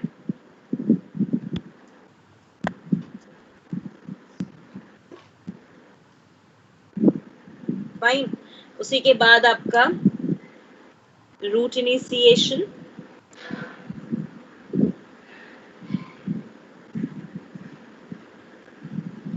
मैं एक काम करती हूँ, मैं इसका साइज छोटा करती हूँ तो आपको ज्यादा दिख जाएगा।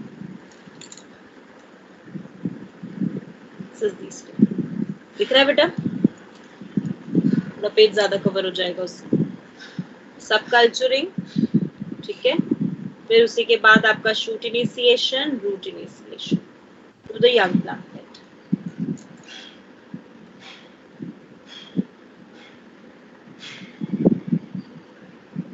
Then from the young plantlet,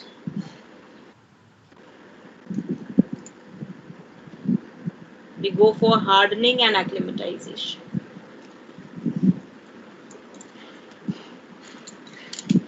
Clear everyone? Steps of the plant tissue culture. Now tell me, is plant tissue culture based on totipotency or pluripotency ability of the plant body? Is it based on totipotency or pluripotency ability of the plant body?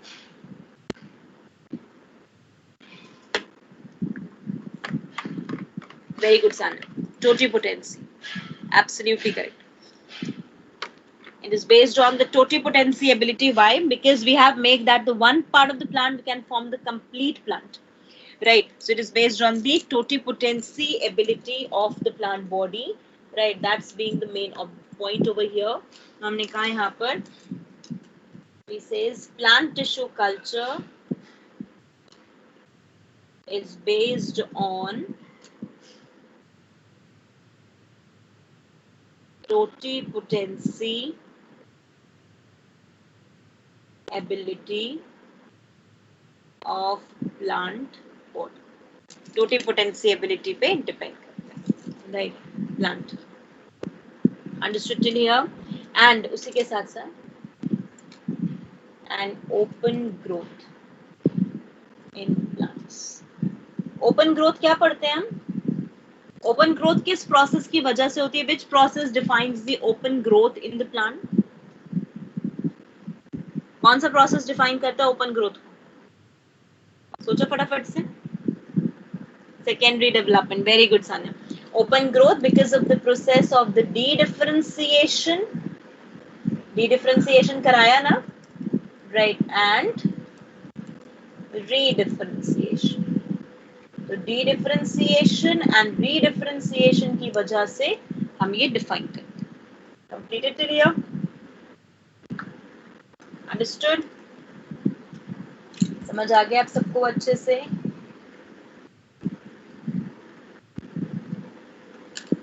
Now, types of tissue culture.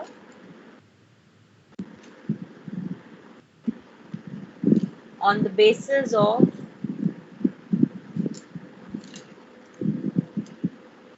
nutrient medium.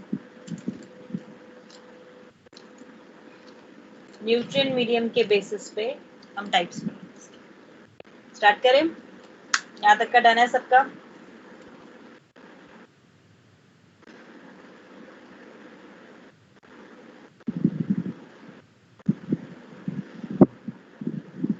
सब में possible है बच्चे. Monocots भी, dicots. Monocots में कम है थोड़ा.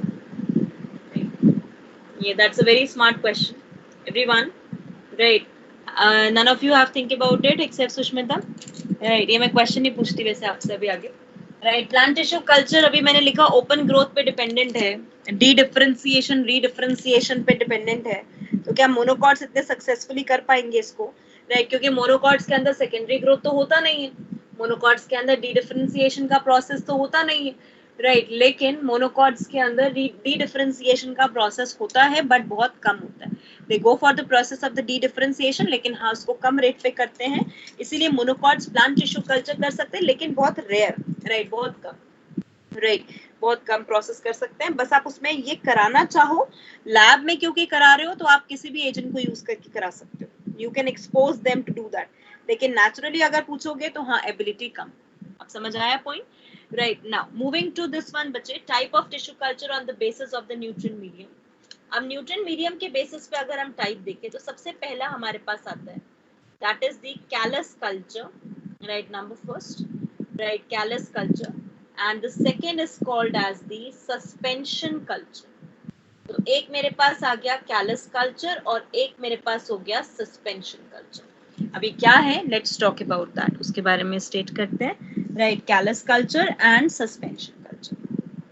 Now callus culture का मतलब, राइट, काम दोनों में एक ही होना है, बस थोड़ा न्यूट्रिएंट मीडियम का ही फर्क है. We say let's suppose we have taken a solid यहाँ टेस्ट ट्यूब ली and we have taken this as the nutrient medium. ये मेरे पास nutrient medium complete, ठीक है. This nutrient medium which is being present is the agar plus nutrient medium. अगर मैंने इसमें agar डाल दिया बेटा तो क्या ये nutrient medium solid होगा या liquid होगा?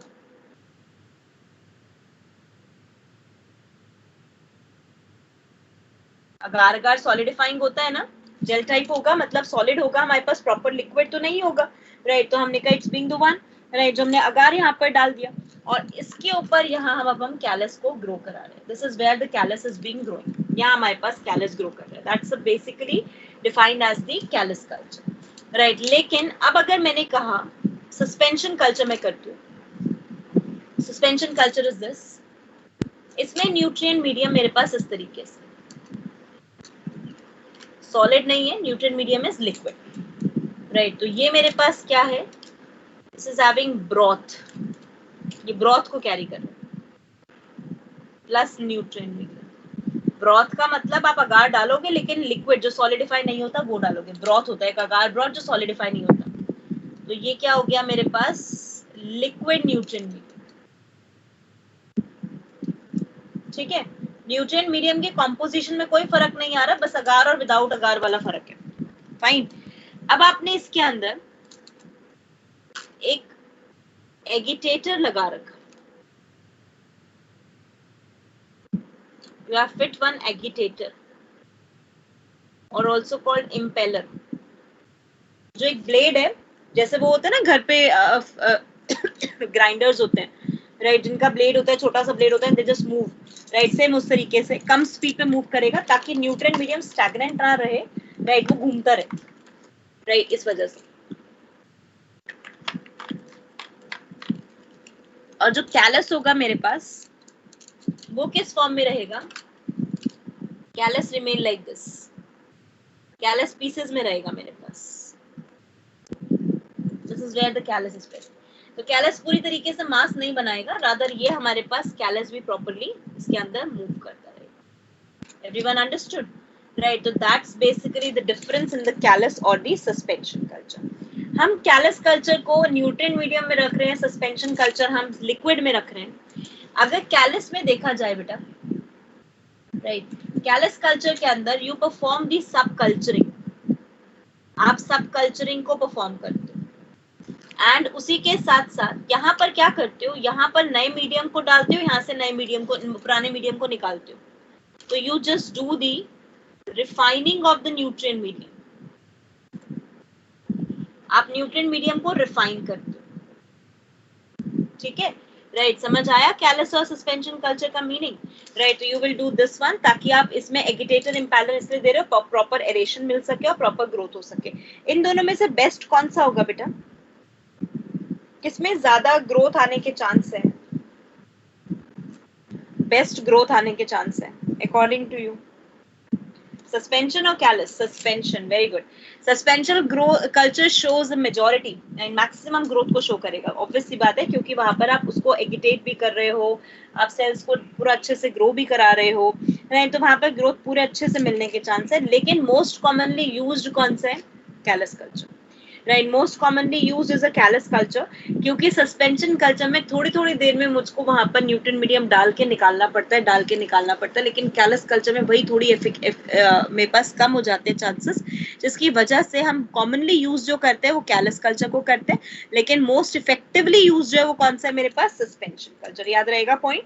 तो most effectively use the suspension culture and the commonly use is the callus culture, right, जो हम कॉमनली यूज करते हैं, राइट? कंप्लीट हुआ यहाँ तक? बिलो टेस्ट यू सब कल्चरिंग बेटा, सब कल्चरिंग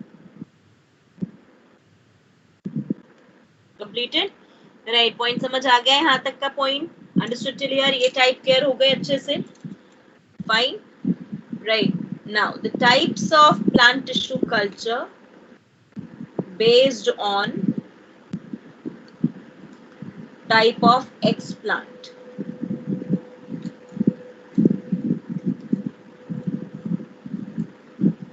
एक्सप्लांट क्या कर रहे हो आप? ये रहा बेटा डायग्राम, यहाँ से इसमें लिख लो, this is inlet, this is outlet.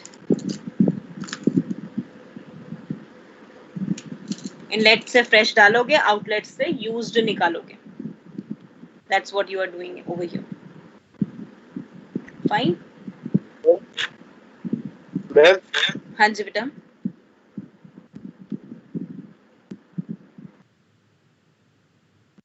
Ma'am commonly callus culture. Ashok बच्चा एक बार डाउट लिख दो यहाँ पर टेलीग्राम पे।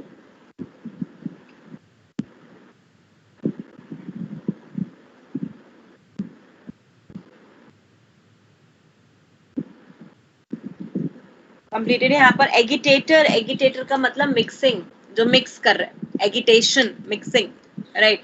जैसे एक ब्लेड लगाया आपने जो मूव करता रहेगा थोड़ी थोड़ी स्पीड पे और जो न्यूट्रिएंट मीडियम को मिक्स करता रहेगा। मिक्स क्यों करेंगे? ताकि एक जगह सारी चीजें मिलकर डेड ना हो जाए, you have to mix it, वो बेसिकली काम कर रहा है एगिटेटर। समझ आया point?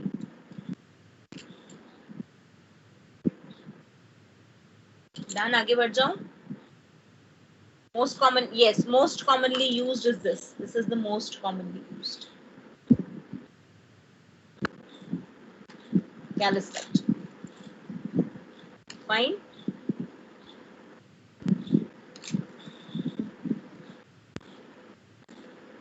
Now, types of plant tissue culture based on the type of the explant. Explant अब आप क्या क्या यूज करके चलते हो उसके बेसिस राइट हम डिफाइन करते हैं.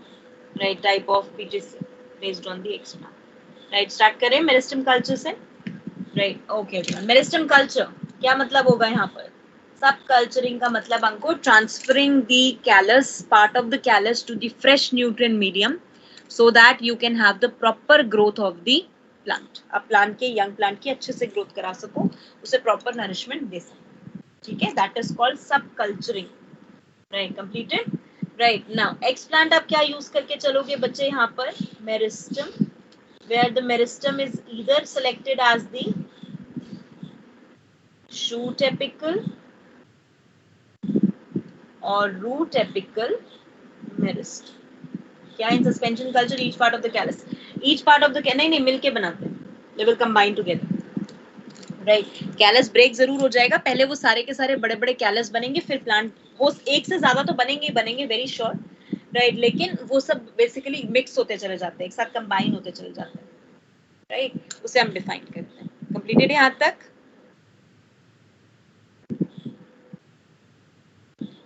हाँ बिल्कुल बिल्कुल right Sanya, that's absolutely correct, तभी मोस्ट कॉमनली यूज्ड है.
सैलेड बहुत ना।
Am I audible to everyone now?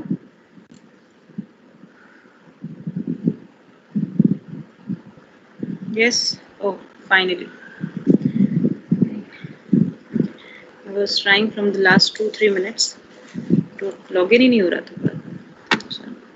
Okay guys, so completely proper आवाज आ रही है. अच्छा share screen अभी नहीं दिख रहा है, नहीं दिख रहा है. I've shared the screen. Are you able to see the shared screen? No? Wait. अभी देखो. अभी fine है? Share screen is being visible now? Yes? चलो बढ़िया. Okay guys. आज सुबह भी MS में यही प्रॉब्लम हुई, आज शाम में भी फिर से यही प्रॉब्लम हुई. Okay guys. वैसे ये एक्सपीरियंसेस Zoom में कम थे जितने MS में होते हैं. Now let's see over here. हाँ, अब क्या कह रहे थे मुझसे, पर कुछ क्वेश्चन चल रहा था कैलस और सस्पेंशन कल्चर का, राइट? तो कैलस और सस्पेंशन कल्चर पे जो आपको बता रही थी मैं, राइट, वो ये पॉइंट है. देखो अब इससे डाउट रिलेटेड सारे क्लियर कर लेना. लेट मी से ओनली वन थिंग ताकि ये चीज क्लियर हो जाए. कैलस और सस्पेंशन कल्चर हम बेसिकली कैसे स्टेट करते हैं? We simply state that the callus culture is being the one जहां पर आप एक सॉलिड न्यूट्रिएंट मीडियम पे ग्रो करा रहे हो कैलस को, and you will do the subculturing जिसके थ्रू आप ज्यादा से ज्यादा प्लांटलेट्स को डेवलप कर सकते हो, राइट, डिपेंडिंग कि आपका कैलस इनिशियली कितना बना है, राइट, उस पे डिपेंड करेगा. But you can able to grow the multiple number of the plants. Suspension culture में कैलस क्योंकि टूट जाता है, फ्रैगमेंट हो जाता है पीसेस में, राइट, तो हमने पता है एगिटेटर वहां क्यों लगाया. वैसे ही आप बायोरिएक्टर के टाइम पे पढ़ोगे, हम एगिटेटर इम्पेलर इसलिए लगाते हैं ताकि आप प्रॉपर मिक्सिंग तो न्यूट्रिएंट की करा सको. प्लस कभी कभी क्या होता है जब आपका लेट सपोज कोई लिक्विड मीडियम है, राइट, अगर मैं एक छोटा सा एग्जांपल लूं, एक लिक्विड मीडियम है, वहां बहुत सारे सेल्स है, तो हो सकता है ना सेल्स कुछ कॉर्नर पे जाके छुप जाए, और कॉर्नर्स पे चले जाएंगे तो वो तो वहां से डेड हो जाएंगे. कॉर्नर पे तो वो सेल लिविंग नहीं रहेगा मेरे पास. तो उस कंडीशन में हम सेल की प्रॉपर मिक्सिंग करते रहे, दैट्स व्हाई हम वहां एगिटेटर लगाते हैं, राइट, जिसकी वजह से कैलस टूट जाता है, राइट. जब उसकी स्पीड कम होती है ना तो कुछ सेल्स कंबाइन होते हैं और हार्ड टू हार्ड हम 1 या 2 ही प्लांट्स यहाँ पर डेवलप कर पाते हैं, ज्यादा प्लांट्स नहीं डेवलप कर पाते. तो नंबर ऑफ प्लांटलेट में भले ही कम है सस्पेंशन कल्चर, लेकिन एफिशिएंसी प्लांट बनाने की, प्रॉपर प्लांट की डेवलपमेंट की, उसके सक्सेस की चांसेस सस्पेंशन में ज्यादा है. लेकिन भाई कैलस में नंबर ज्यादा है और सक्सेस के अगर कंपैरेटिवली कम भी है ना चांसेस, तो भी हम नंबर्स के थ्रू से कंपेंसेट कर जाते हैं. इसीलिए साइंटिस्ट लोग सबसे पहले किसको अडॉप्ट करते हैं कि to do the callus culture, क्योंकि सस्पेंशन कल्चर करना थोड़ा टीडियस प्रोसेस है. उसमें प्रॉपर न्यूट्रिएंट मीडियम को चेक करते रहना कि भाई कहीं कम तो नहीं हो गया, कहीं ज्यादा तो नहीं हो गया, everything has to be checked up over there. तो इसी वजह से वो चीज हमें मैनेज करनी पड़ती है, right. Completed, right, that's why we state that point. अब क्लियर हो गया है यहाँ तक सबको, राइट? सानिया क्लियर है बच्चे? Right, so this is what we say as the complete यहाँ पर हमने callus culture and suspension culture को स्टेट किया। Now, अब इसी के बाद हमने यहाँ पर कहा next type of the culture based on the explant. Explant के बेसिस पे अब हम टाइप्स पढ़ेंगे, राइट। तो सबसे पहले मैंने कहा बच्चे मेरिस्टम कल्चर। मेरिस्टम कल्चर का मतलब एक ऐसा कल्चर जिसके अंदर आप मेरिस्टम, दैट इज जिसके अंदर आप बेसिकली किसको यूज करें, you use the meristematic cell, right. आप मेरिस्टमैटिक सेल को यूज करते हैं, and that meristematic cell is basically हम कहाँ कहते हैं, शूट एपेक्स या रूट एपेक्स पे लोकेटेड है। तो we will use a shoot apical meristem और we will use a root apical meristem and we grow the complete plant from that, that is called as the meristem culture. आपने state कर दिया। अब meristem culture के time obvious सी बात है बच्चे, अगर मैं कहूँ meristem is the right dividing mass cell, right, dividing mass, तो अगर मैं इस डिवाइडिंग मास में मुझे क्या डिफरेंशिएशन कराने की जरूरत है, I can go for sterilization, right, and inoculation. Sterilize किया, inoculate किया, क्या inoculate और sterilize करने के बाद directly I can have the process of the callus. क्या मुझे डायरेक्ट कैलस मिल जाएगा अगर मैं ऑक्सिन साइटोकाइनिन प्रॉपर ना भी दूं, क्योंकि मुझे डी डिफरेंशिएशन तो नहीं कराना ना, मुझे सिर्फ अभी नंबर ऑफ सेल्स को बढ़ाने। तो यहाँ कैलस किसको रिप्रेजेंट करेगा, increased mass of the cell, जो सेल के बहुत ज्यादा नंबर्स हमारे पास बढ़ चुके हैं। उसके बाद हम प्रोसेस कराएंगे डिफरेंशिएशन का, दैट इज रूट और स्टेम की डेवलपमेंट का, और फाइनली फिर हम क्या कर देंगे यहाँ पर यंग प्लांट की formation. We have the young plant development. अब समझ आया सबको process, right, how we are going to do. And ये जो मेरिस्टम कल्चर है बेटा हमारे पास, ये हम स्पेसिफिकली किसके लिए यूज करते हैं, this meristem culture is specifically used for clonal propagation. And basically clonal propagation तो हम हर टिश्यू कल्चर में करें, तो इसमें क्या है, इन फास्ट वे, राइट, बहुत जल्दी आप यहाँ पर नए नए क्लोन्स को डेवलप कर सकते हो। तो it is called clonal propagation in a very fast way, in a fast way you are doing it, that is what you will say as a process for the right meristem culture. Second, meristem culture के through there is the production of virus free और disease resistant plant. ये सबसे main point है बच्चे, virus free और disease resistant plant, right, where apical meristem is already rich in auxin. Apical meristem खुद ही auxin में rich होता है, apical meristem itself rich in auxin. अब इसका क्या मीनिंग है, इट सिंपली से दैट आपको बाहर से अगर ऑक्सीजन नहीं भी दिया तो आप एपिकल मेरिस्टम के थ्रू इतने नंबर ऑफ सेल्स को बढ़ा लोगे कि आप बेसिकली एक वायरस फ्री और डिसीज फ्री प्लांट बना सकते हो, राइट। जहां पर आप ये कहोगे कि अगर लेट सपोज मेरे पास 5-15 सेल हैं अभी, right, in the first generation, let suppose I have 15 cells multiply हुए, they will produce a number of ample number of cells form करेंगे। उसमें से अगर 2-3 सेल पे वायरस का इन्फेक्शन हुआ भी, they can be easily replaced by any other cell, कोई और सेल इन्हें इजीली रिप्लेस कर देगा। तो क्या वो प्लांट धीरे धीरे वायरस फ्री होता चला जाएगा, क्या वो प्लांट धीरे धीरे डिसीज रेजिस्टेंट होता चला जाएगा, क्योंकि उनके पास इंटरनली ऑक्सीजन इतना ज्यादा कंटेंट में था कि उनके पास डेवलपमेंट थी ऑलरेडी एक एक्शन की कि वहां पर आपका कोई भी डिसीज या कोई भी पैथोजन या कोई भी वायरस प्रॉपर्ली अटैक नहीं कर पाया। समझ आया, राइट। फास्टर वे का मतलब बच्चे, क्योंकि आपको डी डिफरेंशिएशन नहीं कराना, तो आप कम टाइम में ज्यादा से ज्यादा प्लांट्स को बना सकते हो। That is what is called clonal propagation in the fast way, उसे हम फास्ट वे का नाम देते हैं। एंड प्रोडक्शन आप किसकी कर सकते हो, वायरस फ्री और डिसीज रेजिस्टेंट प्लांट की। ये मेरिस्टम कल्चर के सबसे मेन एडवांटेज है।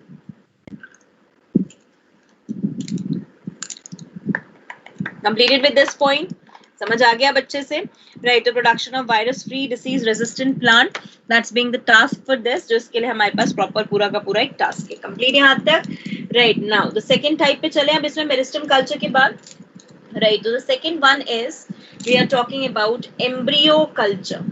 अब हम आएंगे एम्ब्रियो कल्चर के ऊपर। एम्ब्रियो कल्चर का मतलब you are using explant. अब आप यहाँ एक्स प्लांट किसको यूज करोगे, प्रो एम्ब्रियो।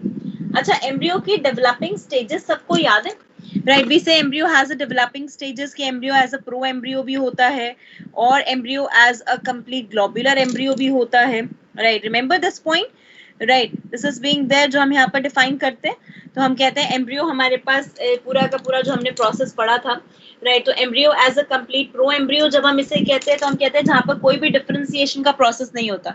तो अगर आप मुझे बताओ, आप प्रो एम्ब्रियो को यूज कर रहे हो, are you using the same meristem type? क्या वापस से मेरिस्टम को यूज कर रहे हो अगर आप प्रो एम्ब्रियो को यूज कर रहे हो, क्योंकि प्रो एम्ब्रियो में भी तो सिर्फ meristematic mass of the cell ही है ना, राइट करेक्ट। तो हमने कहा हम प्रो एम्ब्रियो को यूज करेंगे which is actually the meristem mass only, जो आप उसे यूज कर रहे हो, राइट। तो आपने इसको स्टेट कर दिया कि एक्सप्लांट अब आपका क्या होगा, pro embryo which is the undifferentiated mass of the embryo, right. Globular embryo के बाद आप कोई स्टेज यूज नहीं करोगे, आप undifferentiated mass of embryo, rather globular embryo भी हम रिकमेंड नहीं करते, बट हम जनरली प्रो एम्ब्रियो ही रिकमेंड करते हैं। तो 2 to 8 सेल्ड वाला एम्ब्रियो ही आप लेके चलोगे, राइट, यहाँ पर आप फॉर्म करोगे, जो आप यूज करोगे, राइट। क्या बच्चा FUST का लिखा है, right, first FIRST, right, complete fast way, अच्छा ये फास्ट है बच्चा, फास्ट, राइट, फास्ट, जब मैं बोलती हूँ ना तब साथ साथ लिखा करो, राइट। हाँ जी, तो अब हमने कहा एक्सप्लांट इज बीइंग दिस। अब मैंने कहा यहाँ पर आपने क्या किया, you have taken the embryo as explant, आपने इसको ग्रो कराया on nutrient medium, right, grow on nutrient medium, nutrient medium पे ग्रो हुआ, मल्टीप्लाई हुआ सेल्स, मल्टीप्लाई होने के बाद आपने डिफरेंशिएट करा दिया, और डिफरेंशिएट करके you have the development of the young plant. Now tell me guys, is this young plant which is being formed is same as that of the plant obtained from the meristem culture on genetic basis? If I do the meristem culture, if I do the embryo culture for the same plant, right, if I do the meristem culture, if I do the embryo culture for the same plant, is the plant obtained after the meristem culture and plant obtained after the embryo culture is same? No. Very good. No. Right. Why? Because embryo culture का जो plant बना है वो syngamy के बाद बने, right? तो this embryo culture के बाद जो आपको plant मिलेगा, right? That's very very important point, that the young plant, जो young plant आपको after embryo culture मिलेगा, after embryo culture, it is the result of syngamy between plant A and plant B. ये plant A और plant B के syngamy के बाद मिला, तो ये वेरिएशन शो करेगा, ये मदर प्लांट की कॉपी नहीं होगा। याद रहेगा ये सबको पॉइंट, राइट, ये पॉइंट अच्छे से ध्यान रखना है, that's a point for the embryo culture. अब हमने कहा इसकी एप्लीकेशन, हम एम्ब्रियो कल्चर करते कहाँ हैं, ठीक है। सबसे पहली चीज बहुत ध्यान से समझना, embryo culture is perform for the embryo rescue. अब ये एम्ब्रियो रेस्क्यू क्या होता है? एम्ब्रियो रेस्क्यू, एम्ब्रियो को बचाना। कुछ ऐसे प्लांट्स होते हैं बेटा जहां पर फर्टिलाइजेशन तो हो जाता है, जहां पर सिनगैमी तो हो जाता है, लेकिन वो फर्टिलाइजेशन और सिनगैमी के बाद भी they are not able to have the development of the embryo, वहां एम्ब्रियो की डेवलपमेंट नहीं हो पाती। फर्टिलाइजेशन हो गया, सिनगैमी हो गया, फर्टिलाइजेशन और सिनगैमी होने के बाद, right, there is no process for the development of the embryo, embryo abort हो जाता है, this is called embryo abortion. At that condition we have to rescue the embryo, हमें rescue करना पड़ता है। तो embryo rescue means, right, protecting the embryo and allow its development, protect करना और उसकी development को allow करना during embryo abortion, embryo abortion के टाइम पे, राइट, उसके डेवलपमेंट को अलाउ करना ड्यूरिंग द एम्ब्रियो अबॉर्शन। अब मैंने कहा एम्ब्रियो अबॉर्शन होता कब है, तो एम्ब्रियो अबॉर्शन की दो कंडीशंस मुझे पता है यहाँ पर, जो हम देखते हैं। पहली कंडीशन आती है low endosperm develop. Let us suppose बच्चे एंडोस्पर्म डेवलप ही नहीं हुआ, there is no development of the endosperm. अगर एंडोस्पर्म डेवलप नहीं होता, राइट, और एंडोस्पर्म तो डेवलप हुआ नहीं, और आपने कहा बेसिकली, राइट, कि इसके अंदर प्रोसेस क्या हो गया, there is no endosperm development which will happen, right. तो क्या कभी एम्ब्रियोजेनेसिस पॉसिबल है उसके अंदर, राइट? अगर एंडोस्पर्म नहीं बना तो फूड ही नहीं बना ना, तो हम कहेंगे embryogenesis won't be possible in that condition. तो उस कंडीशन में क्या हो जाएगा, एम्ब्रियो अबॉर्ट हो जाएगा, राइट। तो उस टाइम पे हमें एम्ब्रियो को प्रोटेक्ट करना पड़ता है, we have to perform the embryo rescue. And in the second condition we can simply say embryo को हम कब basically abort होता है, during spatial requirement, right, spatial requirement of plant. अगर मान लो spatial requirement fulfill नहीं हुई, right, plant की spatial requirement थी कि उस plant को endomycorrhizal association चाहिए. अब अगर एक एग्जाम्पल इसका ध्यान आ रहा हो, राइट, तो हम एक एग्जाम्पल 11th में पढ़ते थे, एंडोमाइकोराइजियल एसोसिएशन ऑफ ऑर्किड, और वहां मैंने एक पॉइंट बोला था that orchid never go for the embryo development if mycorrhizal association remain absent. अगर माइकोराइजियल एसोसिएशन एब्सेंट रहेगा तो उस कंडीशन में ऑर्किड कभी भी एम्ब्रियो की डेवलपमेंट नहीं करेगा. There is a condition of the embryo abortion in that, right, embryo abort हो जाएगा, राइट. तो उस कंडीशन में सीड जर्मिनेशन नहीं करता है, एम्ब्रियो कंडीशन नहीं करता. तो अगर ये रिक्वायरमेंट हमारे पास इसकी नॉन फुलफिलमेंट हुई तो उस नॉन फुलफिलमेंट के टाइम पे it result in the condition of the embryo abortion and you have to go for the embryo rescue for which you will perform the embryo culture. Everyone got this point, right? So what is embryo rescue? Embryo rescue means embryo को protect करना, उसकी development को allow करना, right, at the time of the embryo abortion, right. Second इसकी application आती है, right, for embryogenesis of interspecies hybrid. अब आपने मान लो कोई हाइब्रिड इंटरस्पीशीज हाइब्रिड बना भी ली by the artificial hybridization process, emasculation, bagging इतना सब कुछ करा के, राइट, बट स्टिल आपने हाइब्रिड तो बना दी लेकिन वो हाइब्रिड आगे एम्ब्रियो नहीं बना पा रहा. तो उस हाइब्रिड से आगे एम्ब्रियो क्यों नहीं बन रहा? क्योंकि उसके अंदर अनसक्सेसफुल नेचर है. तो उस अनसक्सेसफुल नेचर को आप कैसे खत्म करोगे? By performing the embryogenesis from this, right. Once again I repeat both the applications. Right, number first मैंने कहा बच्चे यहाँ पर there is a condition of the embryo abortion. in the case of embryo abortion की एक condition आती है, right, in the case of, right, plants जहाँ पर वो special requirements, जहाँ पर वो normal requirements भी plant में पूरी नहीं होती.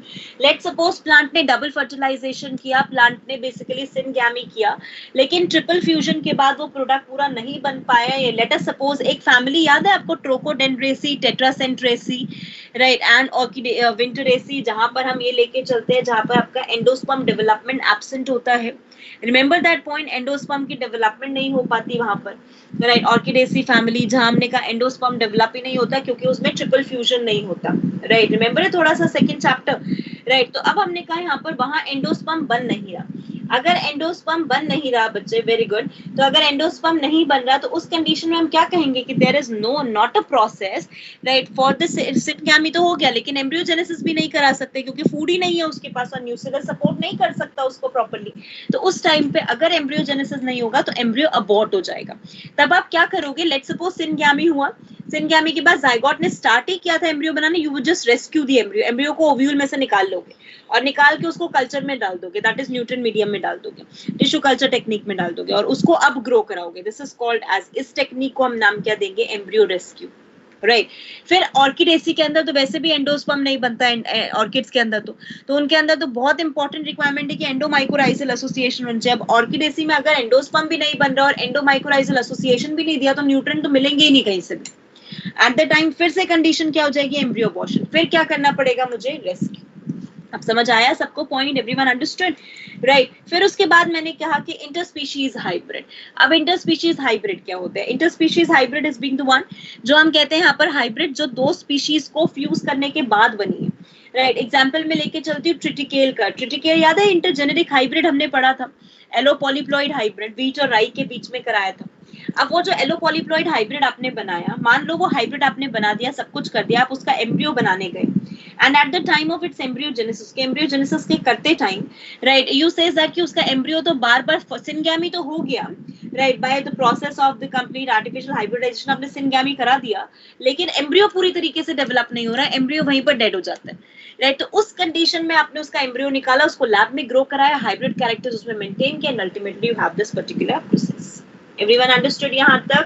अब समझ आ गया बच्चे, राइट. तो एम्ब्रियो पूरा कल्चर क्लियर हुआ हम कैसे करते हैं, right. Kushagra completed, right. So this is what we state over here बच्चा, the second type of the आपका whole process, that is the embryo culture. तो पहला हमारे पास था मेरिस्टम कल्चर, सेकंड हमने कहा यहाँ पर आपका embryo culture. Done, right. Now moving to the third one, अब थर्ड पे चलते हैं यहाँ पर, and the third is the haploid culture, right. Third हम कहते हैं हैप्लॉइड कल्चर। हैप्लॉइड कल्चर हम क्या करेंगे, क्या कहेंगे इसके अंदर, let's state about that, right. Haploid culture, can I use the haploid part of the plant for this, right. क्या मैं हैप्लॉइड कल्चर करने के लिए haploid part of the plant को यूज करूंगी? अगर मैं haploid part of the plant को यूज करती हूँ तो my explant will be either the microspore, क्योंकि हैप्लॉइड तो मेरे पास प्लांट में दो ही बनते हैं, या तो माइक्रोस्पोर बनता है मेल के अंदर या मेगास्पोर बनता है फीमेल के अंदर। तो we have the male and the female gamete development. अब मैं गेमीट को डायरेक्टली यूज नहीं कर सकती क्योंकि गेमीट तो डेवलप्ड होता है, तो I have to take the before precursor of that microspore और मेगास्पोर। अगर माइक्रोस्पोर को लेके एक्स प्लांट कल्चर करते हो तो it is called anther culture और कॉल्ड एंड्रोजेनिक कल्चर। इसे हम नाम देते हैं एंथर कल्चर और androgenic culture.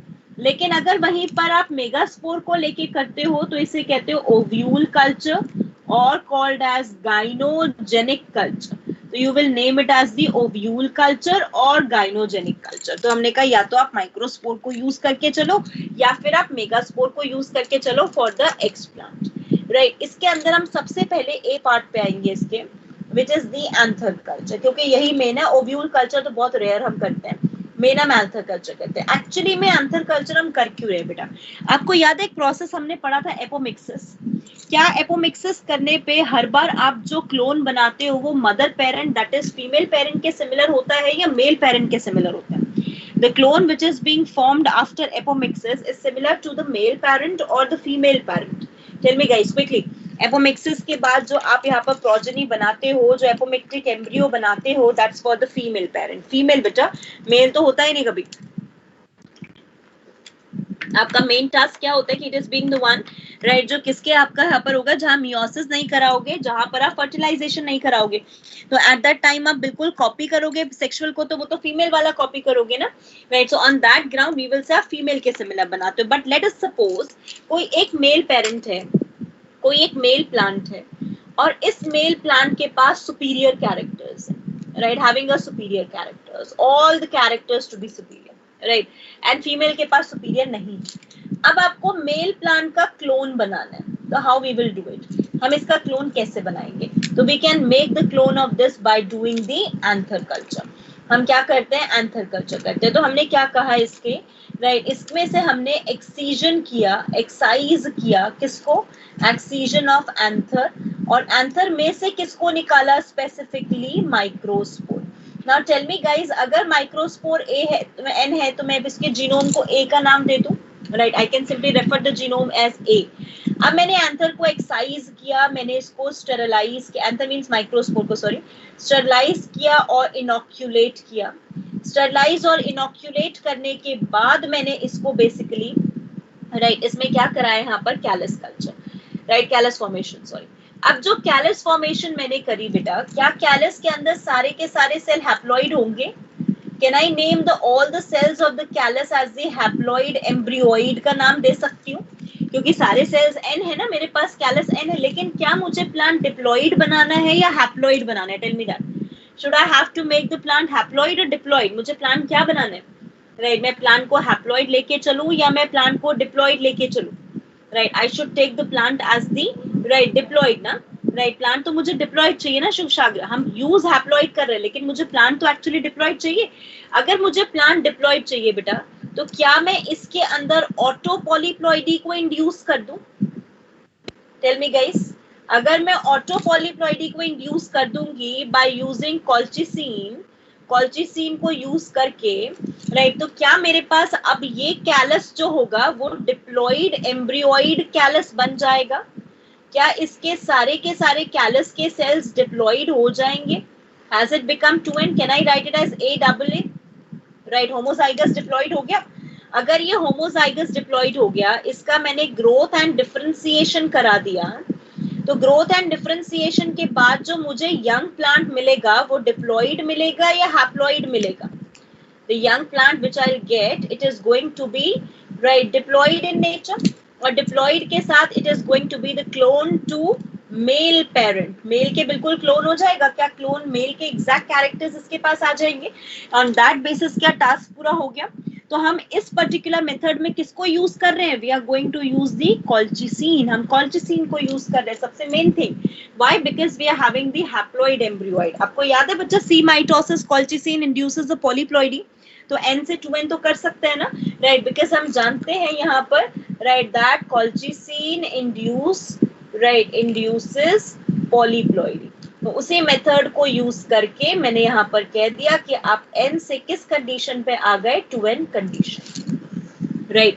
Completed till here. अच्छा, अब मुझे बताओ, which cell is the best to induce the mutation, to study the mutation? Haploid cells are the best to study, or I can say diploid cells are the best to study mutation. Mutation को study करने के लिए NEET question भी है genetics में, अगर ध्यान हो तो, right? Which cell is being the best to study mutation? Right, haploid.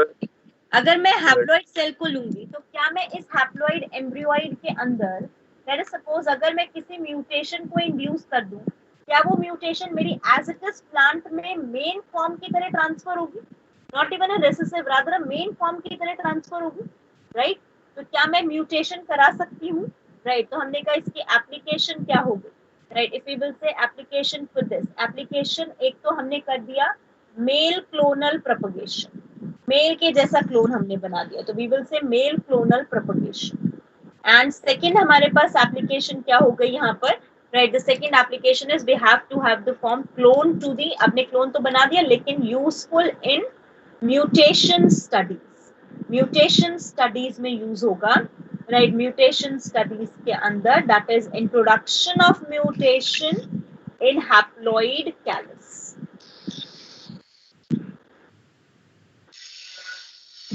whose mic is on बेटा? एवरीवन अंडरस्टूड यहाँ तक का टास्क? सबको समझ आ गया हमने क्या इसका पूरा ओवरऑल प्रोसेस पढ़ा, राइट? कंप्लीटेड यहाँ तक, right? Everyone understood all the process? Good, तीनों टाइप्स क्लियर हो गए अच्छे से, राइट? तो अब रेस्ट एक टाइप और इसकी एप्लीकेशन रह गई। तो अगली क्लास में वी विल ट्राई कि हम इसका 90% पार्ट चैप्टर का खत्म कर दें, थोड़ा सा ही रह जाएगा हार्डली, जो मुझे लग रहा है अभी तक, राइट? तो we will do that thing, right? I repeat once again, I say बच्चे, मैंने ये कहा कि आपका anther culture is being the one जिसमें आपने माइक्रोस्पोर को यूज किया। बाय यूजिंग दैट माइक्रोस्पोर आपने इंट्रोड्यूस किया, राइट? सबसे पहले उसके अंदर आपने process of the dedifferentiation, you will form the callus. जो कैलस आपके पास बना बच्चे, राइट, वो कैलस आपका पास कैसा है? That's a haploid embryoid. जो हैप्लॉइड एम्ब्रियोइड बना उसी में आपने बेसिकली किसको इंड्यूस करा दिया? ऑटो पॉलीप्लॉइडी को एंड कॉल्चिसिन। अगर मैं कोई म्यूटेशन कराती हूँ, अगर वो म्यूटेशन मैं डिप्लॉइड कंडीशन में कराती हूँ, लेट अस सपोज मेरे पास diploid condition, right, capital A small A, अगर मैं इसमें म्यूटेशन कराती हूँ तो हो सकता है ना म्यूटेशन मेरे पास एक, अगर म्यूटेशन मैं रिसेसिव में करा रही हूँ तो ठीक है वो डोमिनेंट में दिखेगा, लेकिन अगर मैं म्यूटेशन डोमिनेंट में करा रही हूँ तो हो सकता है आगे जाके ना दिखे। तो बेटर मैं अगर इसकी जगह म्यूटेशन इसमें करा दूं, इसको मैं इसमें चेंज कर दूं तो ज्यादा अच्छा है ना, क्योंकि ये मुझे एज इट इज आगे के जनरेशन में कॉपी होता हुआ दिखेगा, क्योंकि मैं बीच में स्टेप कौन सा करा रही हूँ बेटा? यहाँ पर ऑटो पॉलीप्लॉइडी। तो कॉल्चिसिन डाल दिया मैंने, कॉल्चिसिन डाल के ऑटो पॉलीप्लॉइडी करा दिया, तो ये 2n में आ गया, और 2n में आते ही मैंने ग्रोथ कराया, उसका डिफरेंशिएशन कराया, यंग प्लांट बनाया। बट ये चीज याद रखना बच्चे, autopolyploidy has to be done at the callus stage. अगर आप बाद में कराओगे इसको तो बेसिकली आप इसको सक्सेसफुल नहीं देख सकते, right? It has to be done in the condition for, उस कंडीशन में होगा जब आप कैलस बना रहे होगे, राइट? कंप्लीटेड यहाँ तक का टास्क सबको अच्छे से? Everyone understood till here? Fine, right? Complete यहाँ तक, डन। ऑफलाइन क्लासेस कब स्टार्ट होंगे? Any idea? Right, let's see बच्चे, right? Offline classes most probably जल्दी हो जाएंगी, जो दिल्ली की कंडीशन लग रही है, राइट? उसके हिसाब से हमें भी यकीन है कि हमें भी ऑफिस जाने का जल्द, हम तो ऑफिस वैसे जा ही रहे हैं, राइट? इट्स बीइंग देयर कि शायद ऑफिस फैकल्टीज के लिए तो खुल ही जाएंगे, राइट? आपके लिए कब खुलता है वो देखने वाली बात है। तो मे बी इफ आई से सितंबर में हो सकता है, may B it get announced in the September, right? तो it can be possible, right? Fine, completed यहाँ तक का टास्क अच्छे से, right? So this is where we wind up the whole part. अब इसका थोड़ा सा पार्ट रह गया है टिश्यू कल्चर का, which I will discuss in the coming class, right? और शायद हमारी फर्स्ट क्लास ही हुआ करेगी अब, राइट? मे बी देखते हैं वो भी, राइट? तो कंप्लीट यहाँ तक बच्चे, clear? So this is where I'm going to wind up the today's session. Right, Kunal, वैसे तो कोई आंसर नहीं होता, चैट में तो स्टिकर चला गया बच्चा. Right. Okay, everyone. Right, so we'll meet you in the coming class. Bye bye. Take care. Enjoy. Right, next class में chapter finish करेंगे and then I'll give you the list of the questions. Right, जो आपको जिस दिन पे करके आने हैं ताकि हम उनका proper एक discussion कर सके class के अंदर. Fine. Right. Okay, everyone. Right. So bye bye. Take care, guys. Enjoy. Right, and study very well and prepare well for the test. Okay, guys.